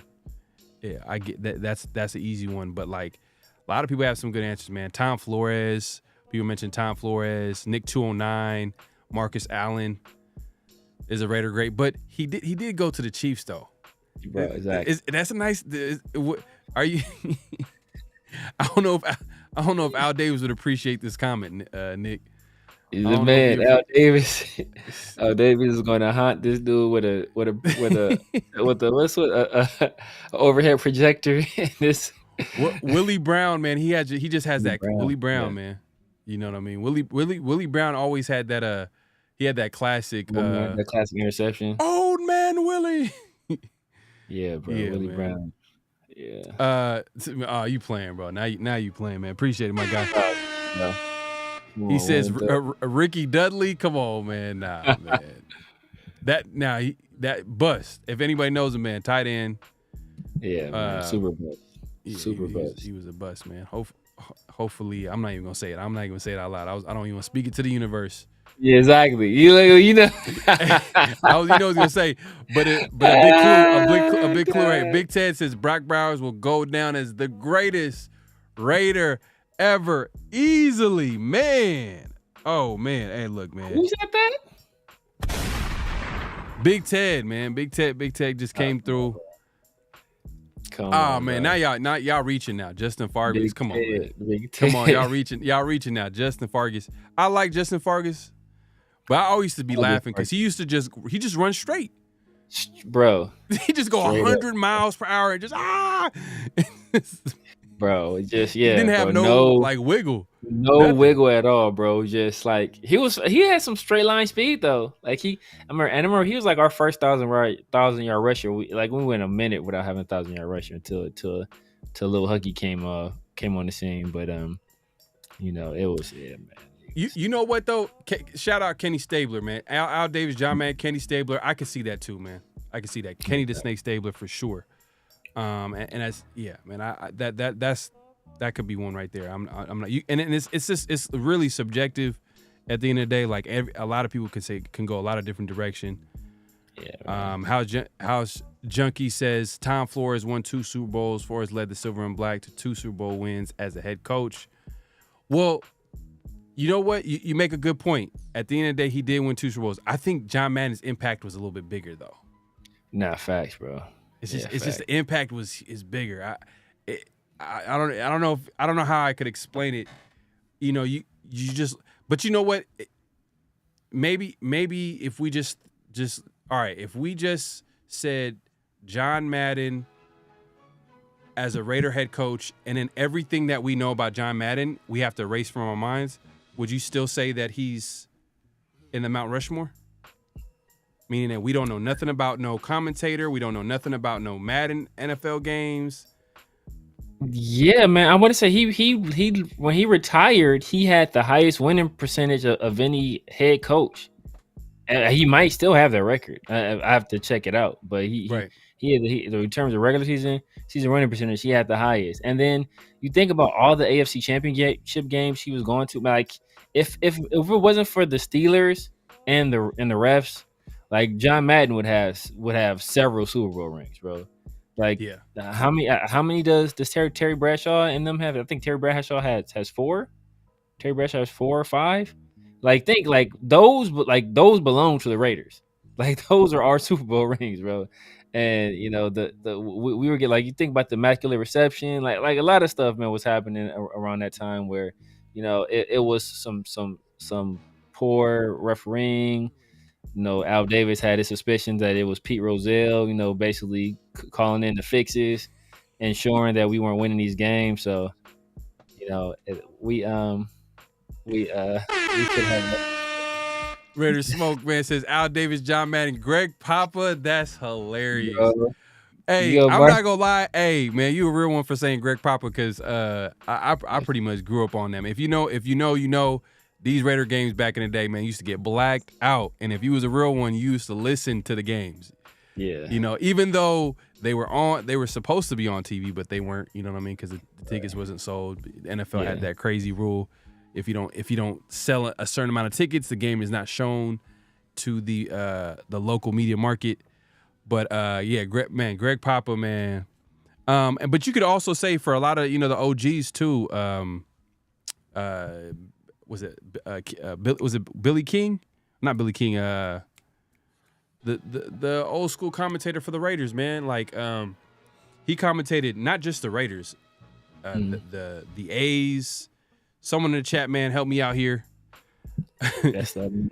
I'm talking to a dude from SoCal, man. He don't know nothing about the Bay Area. Right, This is where I get him. This is where I get him right here. This Los Angeles, bro. I don't know nothing about that. You talk about the A's, the LA Raiders, man. He said the A's. Bill King. Yeah, I was right. I was right. Bill King. Raider Smoke said Bill King. All right, cool. I was right. Athletics, bro. I know, man, and I think, man, Greg, that's just gonna be a stain, just like Marcus Allen going to the Chiefs. It's a stain. Bro. It's a stain. Yeah, Bill King. Yeah. I was right the first time. Yeah, man. But excuse me. But man, we can go a lot of different directions as far as the Mount Rushmore. But let's move it along, man. Let's go to the second notable quotable, man. And this one, man, is one of your favorite players on the Raiders, man. Thayer Mumford. Is he a great Raider or the greatest Raider? Question for the chat. what are you talking about? Thayer Mumford. Thayer Mumford? Is he a great Raider or the greatest Raider? Let's see what the chat thinks about Thayer Mumford. Come on, man. Nah, stop, man. That's you doing Thayer Mumford right now. You set him up. They already got Brock Bowers as the greatest, so he's gonna. But let's get to this clip, man. Let's get to this clip because Thayer Mumford last week spoke to the media along with other players, but we were able to get a chance to talk about Thayer Mumford, and he right now is. It looks like he's going to be the starting right tackle for the Raiders next season, unless something crazy happens. We pick up somebody, but it looks like Thayer Mumford is going to be the starting right tackle for the Raiders. Let's see here. Hold on 1 second. Yeah, hold on 1 second, y'all. And he spoke to the media last week, and. It was kind of a different Thayer Mumford, man. He's a little bit more confident, a little chip on his shoulder. But here's what he had to say, man. Throughout the draft process and the offseason, there's a lot of people outside the building saying the Raiders need a right tackle. And a lot of people in the building were saying, we have a right tackle. I mean, did you get motivated by that? Did you follow it? Did you pay attention to it at all? I don't. I read into it a little bit, but also at the same time, they not here, of course, but I don't really care what they say. I know what I can do, and the team know what I can do. So they trust in me right now, and I'm not gonna let them right now. How hard or how easy is that to compartmentalize that and use that as fuel going forward, rather than to kind of marinate in it? I just keep receipts. Everybody knows that one person. I don't really care for him at all, so it's all good though. But there's all love outside of this, but I'm gonna keep doing me, keep getting better, keep going against Max. Do what I can do. Hey man, so that's Thayer Mumford, man. So they're talking to him about the outside noise, and he's over here talking about keeping receipts, and he sounds like he got a chip in his shoulder. He's hearing all that talk about people kind of questioning him at right tackle, and it is what it is. It comes with the territory when you don't have that experience of consistently starting on that right side, which people are there's gonna be a little bit of doubt, and I think if everything works out, I think he'll use this as fuel to play his best football. But what were your thoughts, man, on the comments, man? Yeah, man, it was funny because at the end there, he talked about one guy in particular he didn't like. I was like, bro, has Thayer been watching our show? Does he know? I don't. He's keeping receipts on what Severe Raider is saying. Could that be a possibility? Does he know that I don't think he's the answer at right tackle? Is that it? Yeah, but Marty, now, man, that was Thayer Mumford, by the way. Go ahead, Severe. But yeah, man. I mean, hey, look. At the end of the day, man. Hopefully, he comes in, with that chip in the shoulder. He's saying, it's all talk right now. At the end of the day, you got to back that up on the field. So hopefully, he's using this to kind of. I thought you was about to go somewhere crazy with that. I don't know. Man, but hey, hopefully all this is motivation for him, man. I heard he slimmed down a little bit. He's out there looking athletic. He's a guy that he comes from a blue blood program in Ohio State. Hopefully his athleticism has improved. He's going to need it in this particular system. So we shall see. Obviously, the organization has some faith in him because they waited until the third round to draft the right tackle. And even then, the guy they drafted at right tackle, I think, is more of a developmental guy. So I don't think it's anybody that's going to push him immediately. There's also a guy that can be moved to guard later. So maybe they're kind of hedging their bets. If Thayer Mumford works out at right tackle and they want to move, Delmar Glaze, the most unfortunate name in the history of the draft, they want to move him to guard, then they can kind of move him to guard and they can keep Thayer at that right tackle spot. So, hey, man, this line, I think we're pretty much set at every spot. We got Colton Miller at left tackle. I think we all agree that Jackson Power Johnson, we all think he's going to be a player at left guard. I think most of us, we kind of would have liked an upgrade over Andre James, but Andre James is a solid player there. Dylan Parham at right guard, I think he's a solid to good player there as well. I think that the biggest question mark is that right tackle spot. So if Thayer can hold that down, I think we will have a very, very formidable offensive line. Yeah, especially if Thayer Mumford plays pretty solid out there next season. You're looking at an offensive line where we feel like, you know, we got some young players, we got some talented players, and Marty, he's just talking about like the outside noise, man, just in general, like the people that are like kind of like down him as a player and him, you know, starting at right tackle and what he can do. So he's just talking about like he's just keeping receipts overall. So that's what he means, man. And hey, I'm not mad at it. Hey, whatever. Hey, as long as you use the football field to get back, success is the best. This ultimate revenge, man. That just go out there and play your best football. I'm not mad at that. But let's see here, man. And we got some people talking about Daniel says Thayer can keep all the receipts that he likes. Just keep our QB upright and open some Grand Canyon. Facts. 100%, man. 100% facts, man. Hold on 1 second. Yeah, but yeah, man. Like, you know, it looks like he's ready. He's making it seem as if the moment is not too big for him. He's not scared of the moment. But as I was told as a youngster, you don't got to be scared to get your ass whipped. So, you know, it's not about what you have in your heart, but it's about what you can do out there at the end of the day. So, you don't got to have no fear in your heart at all. You can have all the biggest chip on your shoulder if you want to, and somebody come and knock that mug right off your shoulder. So, at the end of the day, it's you gotta back up all this talk. So, hey, he put it on wax. So let's see what he does on grass. So Judd is saying, yo, what about talk about Colton Miller still dealing with his left shoulder injury? So yeah, I'm not sure if he's still dealing with it. It's still early, man. I don't want to like speculate too much. There's not a lot of information out. We know that he was one of 12 players that weren't there, and this list includes Zamir White, obviously Colton Miller, Devontae Adams. Like there's a lot of players that weren't there. During the media day on Tuesday. Yeah, they weren't on the field. I think Devontae, they said he was in the building. I'm not sure about Zamir or Colton, but, you know, the season's a long way away. And it could be a situation where, hey, you know what, it's more precautionary than anything. You know, you're dealing with some shoulder stuff.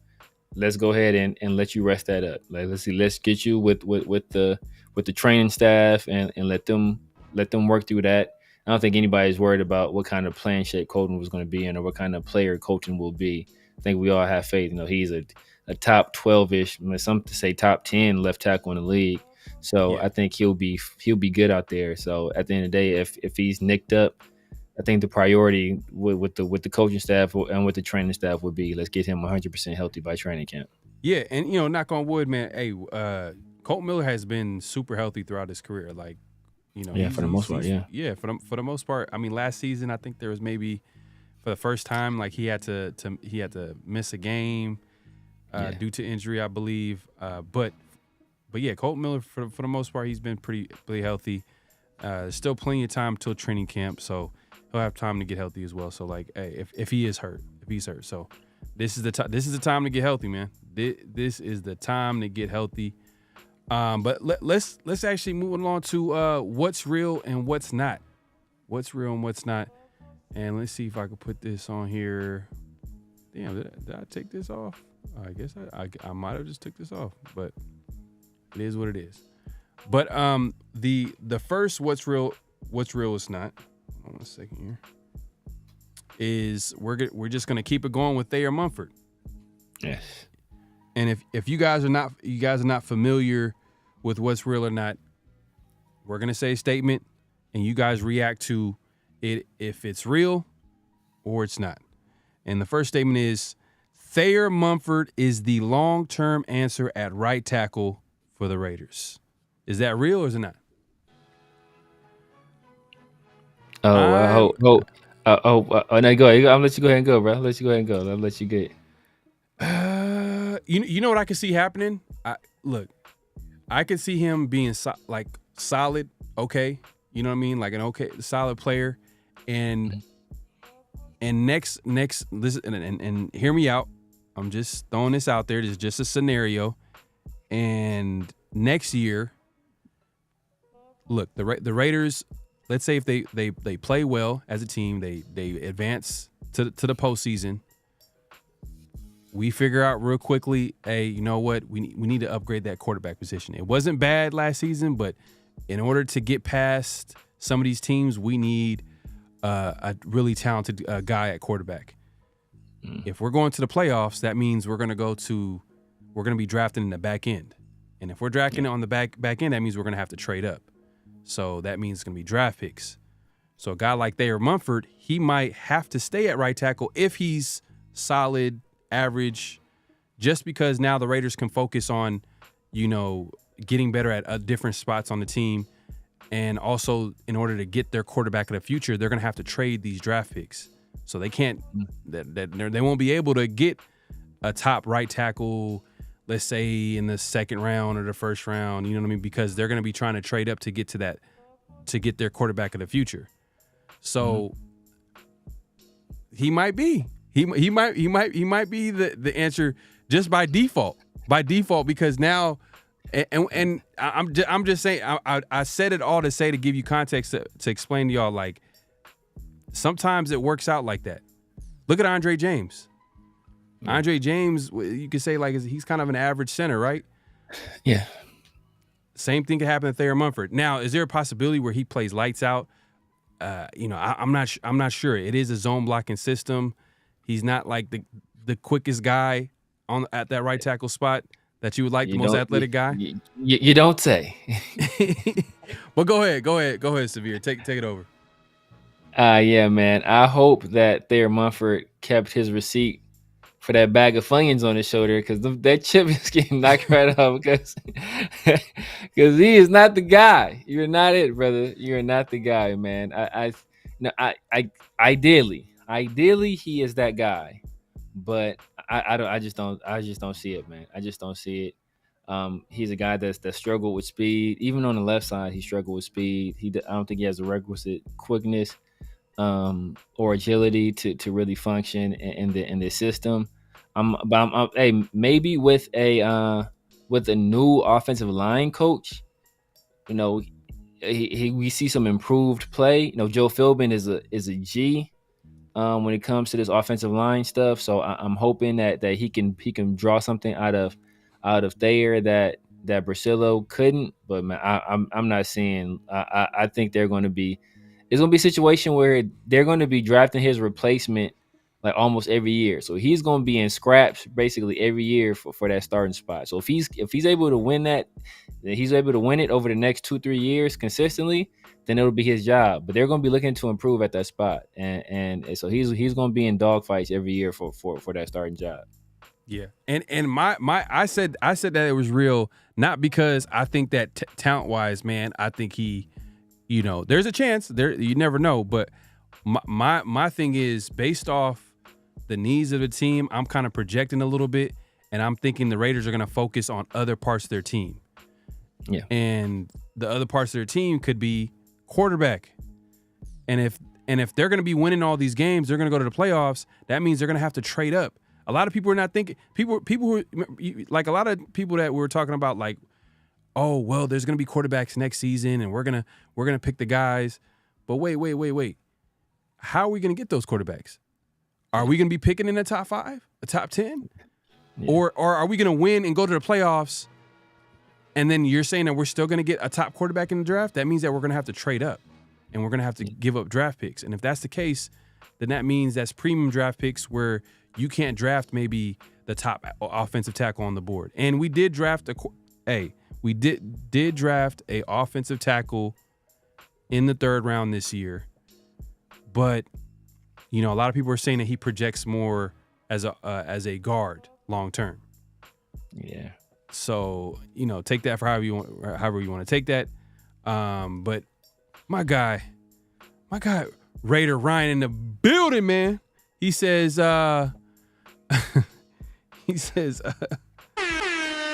appreciate the chat. He says, Brock Bowers. I guess that's his favorite player, man.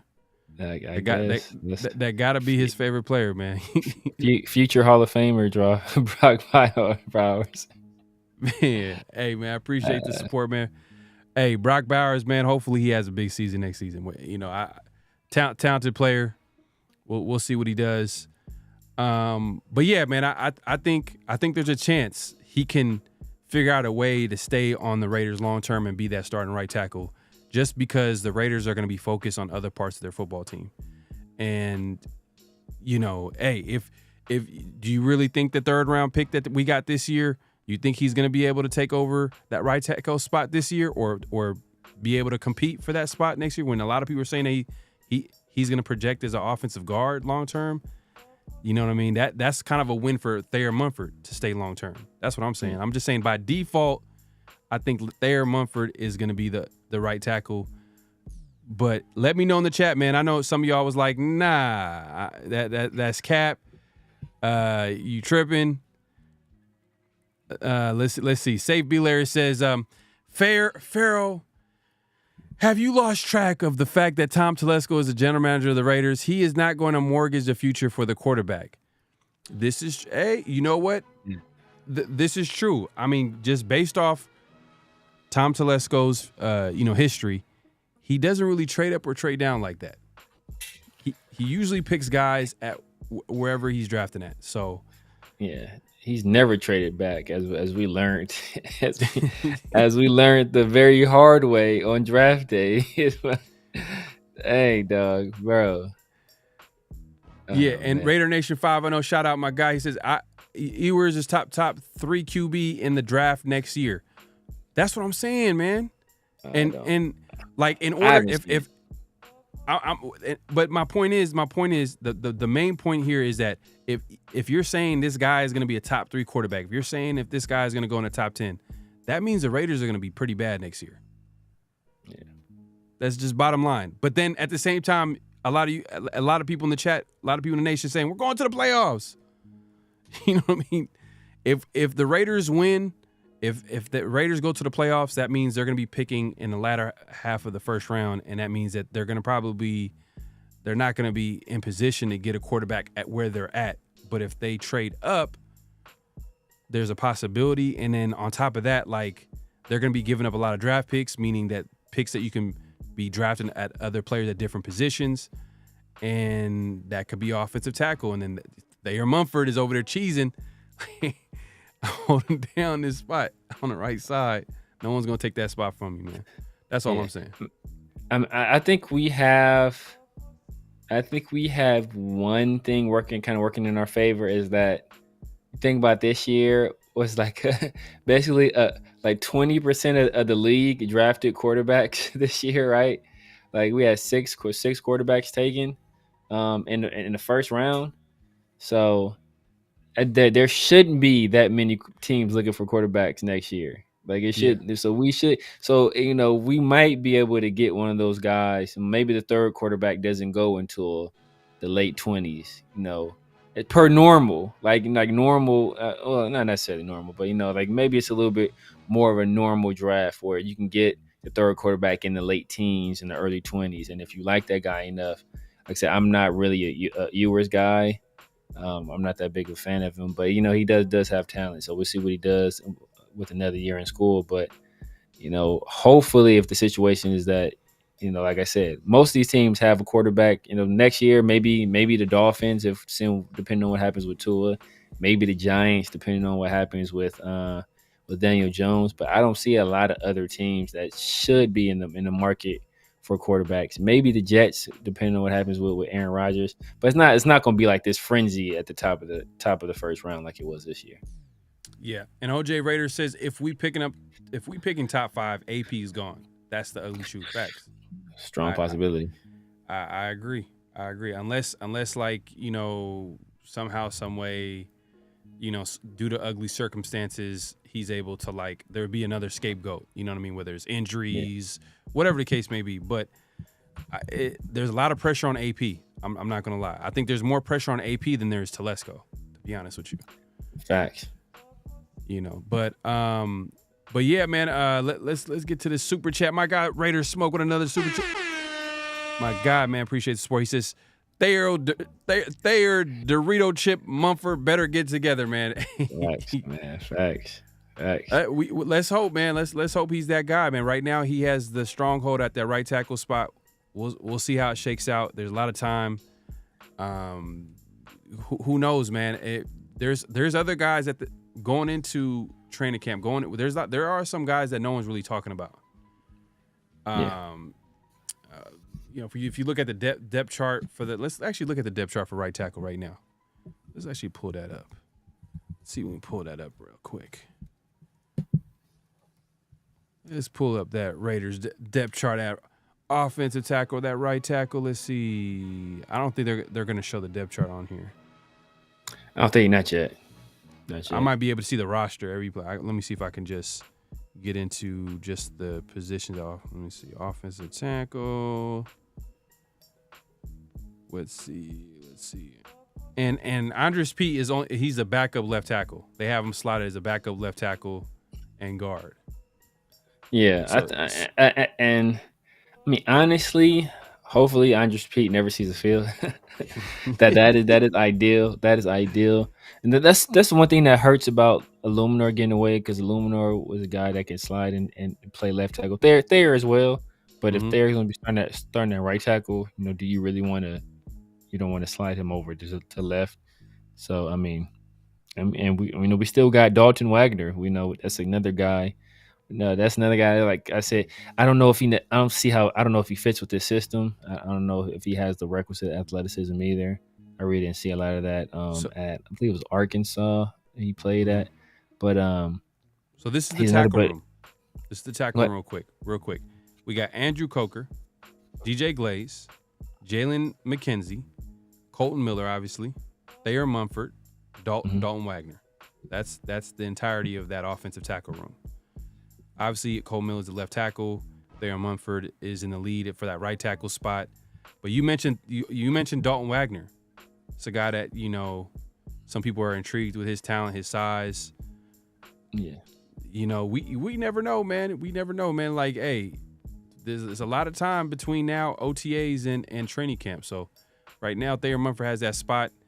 He got a chip on his shoulder. It seemed like it's basically his spot to lose. But there's some guys that not a lot of people are talking about. Hey man, that's what I'm saying. Greg Pop, I'm just telling you, this is what I grew up on. But shout out to Bill King, because he was the voice of the Raiders, especially for those great teams.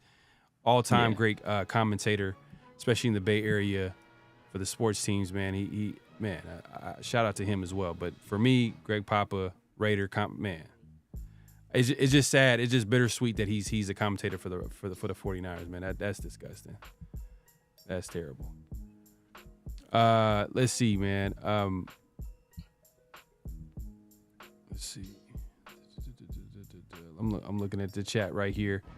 Raiders. Hey, man. We got some enemies in the chat, man. We got some enemies in the chat. You said we got Jalen McKenzie, right? Not Reggie McKenzie. No, you said Jalen. You said Jalen McKenzie, right? Yeah, that's Reggie McKenzie's son. I want to say. Wow, that's crazy. I was in my head. It's like that can't. No, I want to say this. That's what I said. Reggie. I know he had. I want to. Hold up. I gotta look that up. I can't. I think that's Reggie McKenzie's son. That's a big coincidence. I want to say he had a son that played for Tennessee. That was like a hell of a prospect. But I want to say Jalen is his son.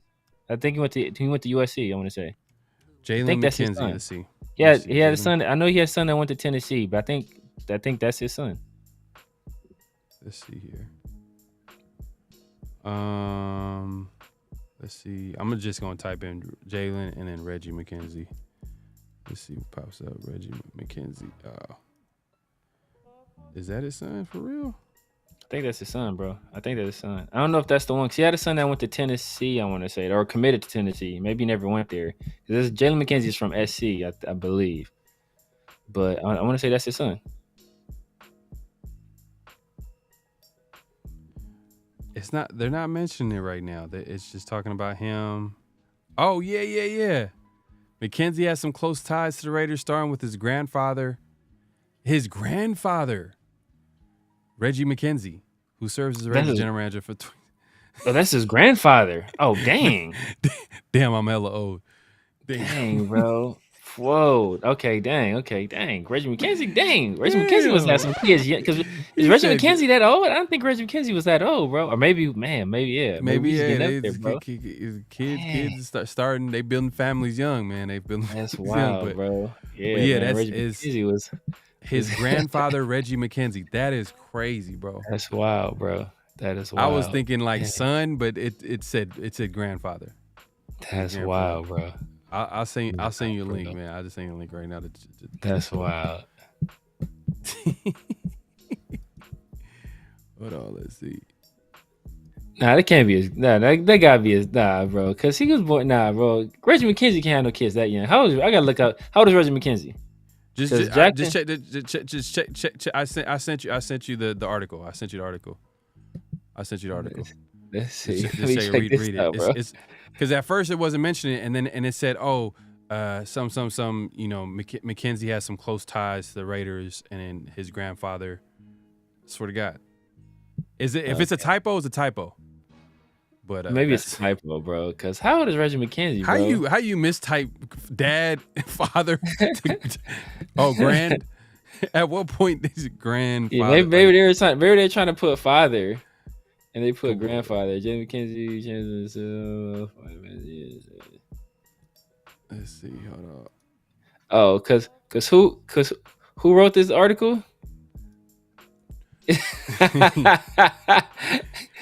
this? It's Aidan. It's some other guy. Okay, but I say there's a name. There's a name I saw at the bottom, bro. But birds of a feather flock together, right? Birds of a feather flock together. It's the name I saw at the bottom, bro. I was like, okay. What's the name? What's the name that we Rajan? Rajan? Yeah, man. Rajan, man. Yeah, bro. That's not. I gotta check. It. We gotta check. What's Reggie McKenzie's? Hey, man. Shout out OJ Raider, man, with the super chat, man. Appreciate it, man. Appreciate the support. He says player development is crucial, and prior AP getting hired, it has been somewhat non-existent. At what point do we hold coaches accountable for not being able to mold these young players? Facts. 100%. I agree. I think for the Raiders, they've had issues on a lot of different levels. You can look at the guys who are picking the players. You can look at the guys who are developing the players, and then you can look at the players themselves. Like, did they overreach and get the wrong player? You know what I mean? That's happened too. So the Raiders kind of had issues on a lot of different levels. But go ahead. You about to say something? Nah, man. Yeah. That's his son, bro. 'Cause I remember his other son is Khalil. His other son was supposed to be his other son was a 5-star prospect. I remember that. He went to Tennessee. This son was a 4-star prospect. He went to USC. And just look at the end at the bottom what it says. And that's what I'm saying, bro. At the bottom, Rajan. That's what I'm saying, bro. That's what I'm saying. I saw that. I was like, all right, come on, dog. Come on, man. No, for real. Hold up. Hold on. I gotta look at. I gotta find out. Let's see. Damn, man. Okay. All right. You know what? Maybe this right here. Let's see here. Okay, USC on their IG page. USC O-line Jalen McKenzie was raised in the game by his father, Reggie McKenzie, the Raiders GM. Yeah. It's like, come on, bro. Come on, man. Like Reggie McKenzie's not that old, bro. Reggie McKenzie. That is a terrible. But you seen it though. You seen it said grandfather, right? You seen it said grandfather. Yeah, I saw that. Yeah, like Reggie McKenzie is barely older than my mom's, bro. So it's like, come on, dog. But he got a son that's that old already, like NFL, like, bro, he must have had a kid like at 15, and his kid had a kid at 15. Hey, is Reggie McKenzie 73? Hell no, Reggie McKenzie. There's another Reggie McKenzie. That's the thing. There's another Reggie McKenzie. There's a Reggie McKenzie that played. I gotta look. See, I gotta fact check everything now. You got. There's a Reggie McKenzie that played guard or something like that. He's like old school. Then our Reggie McKenzie played linebacker for the Raiders. Mm-hmm. He's only he's born in '63, so he's like he's 61. Yeah, He's 61. yeah. So yeah, bro. He's 61. It's SoCal Sal, man. Come on, man. Yeah, Can't be spreading fake news out here, man. He said 72 years old. Man, SoCal. Come on, SoCal. These are day. Okay, but let's see. McKenzie, let's see first. Hey, man. McKenzie looks like a solid player. Received first team reps and OTAs. Oh, did he? Okay. They might be trying to look at him and see how he fits in, but we'll see. Yeah, he's 61, right? Yeah, he's 61. Yeah, 61. He's 61. Yeah, I just checked right now. Yes, he's 61. Yeah, man. They try to say that was his his grandfather. Damn. I instantly was like, damn, like what the hell? Like what's time is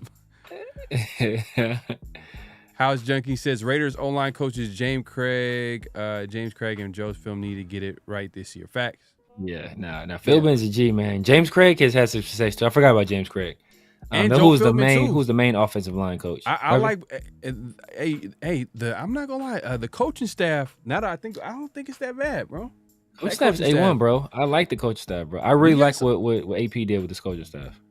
It's like we have a good combination of experience and like some former players on the staff.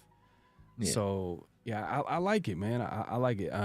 There are some question marks. I mean, I've been quoted to say on the show, and I've been saying this. Getsy is a question mark.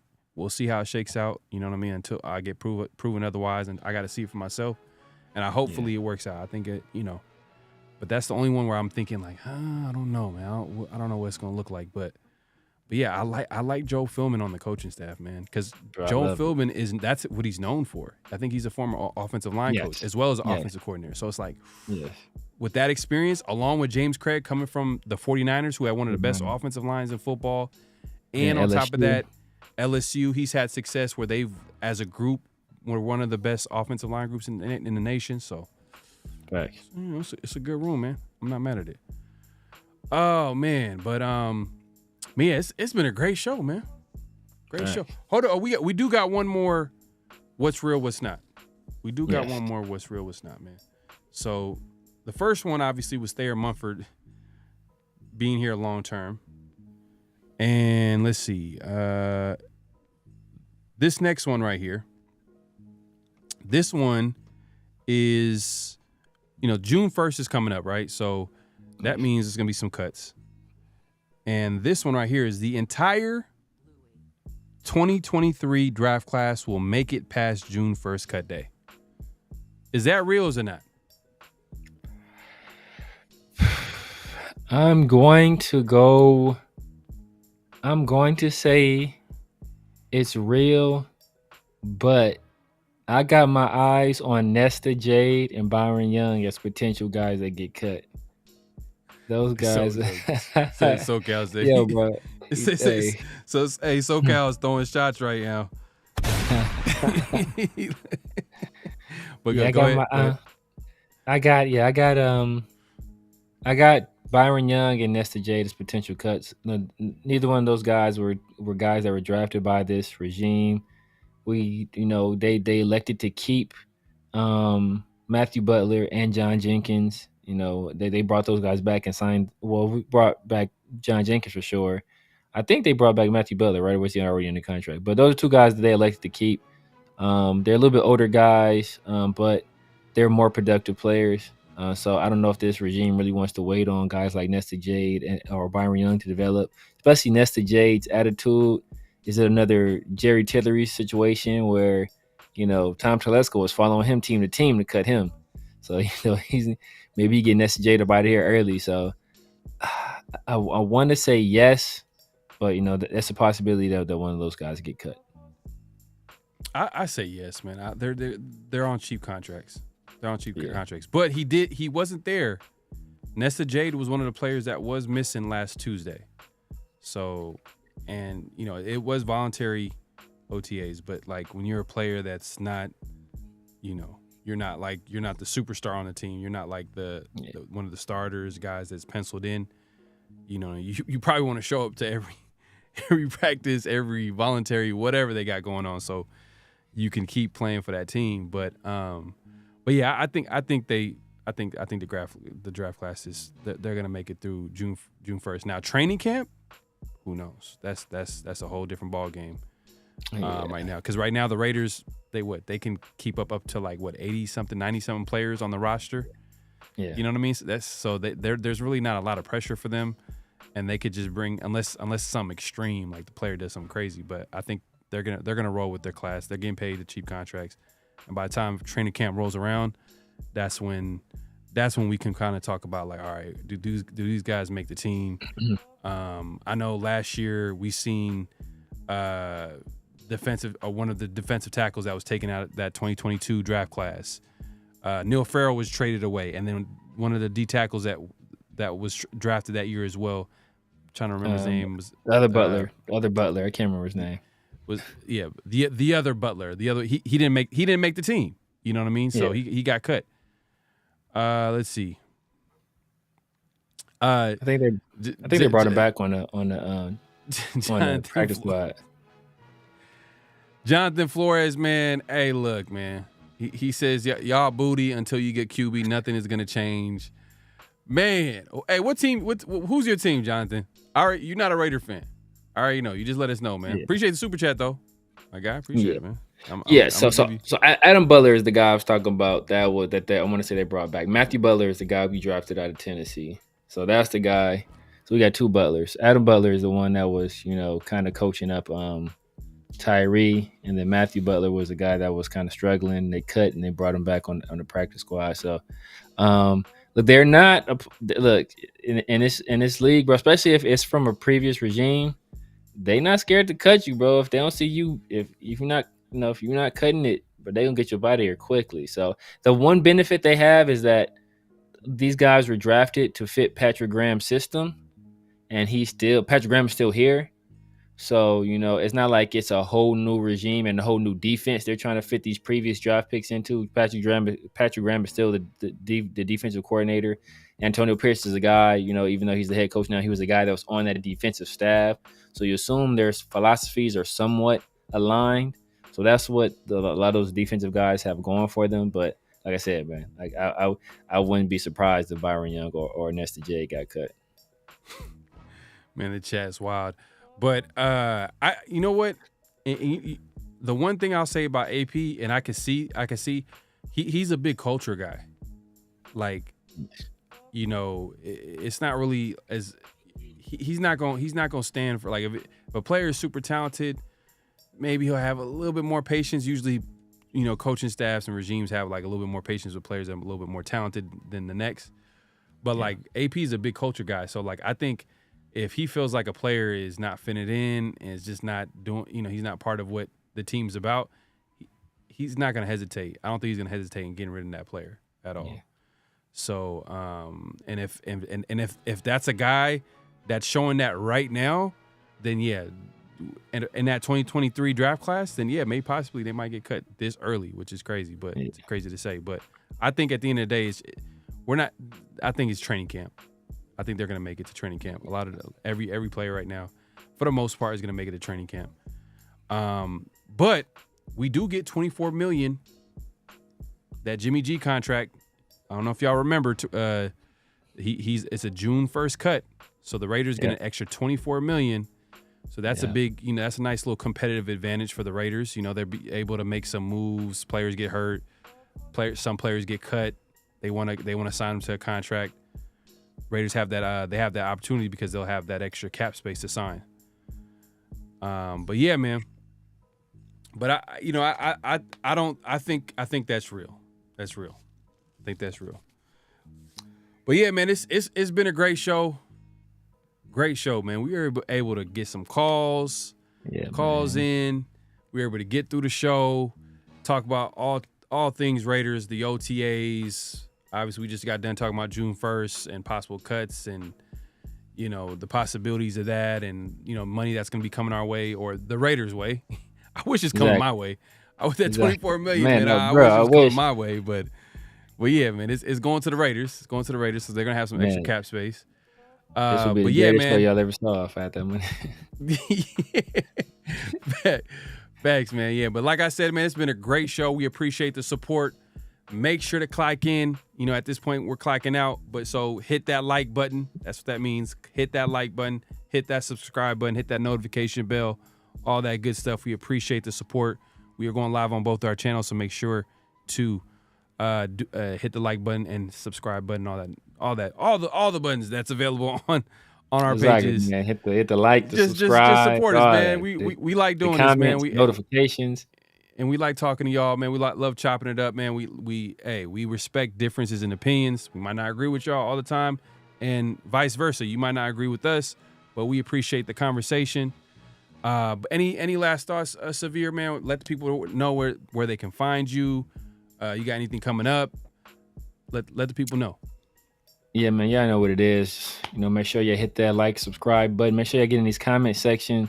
You know, let us know what y'all, you know, if anything y'all put in the chat that we weren't able to get to, make sure you leave it in the comment section. We check the comments regularly. So, you know, holla at us down there. You can find me on IG at The Severe Raider, of course, on YouTube at The Severe Raider, Snapchat, X/Twitter, you know, TikTok, all that stuff, man. So yeah, be looking out.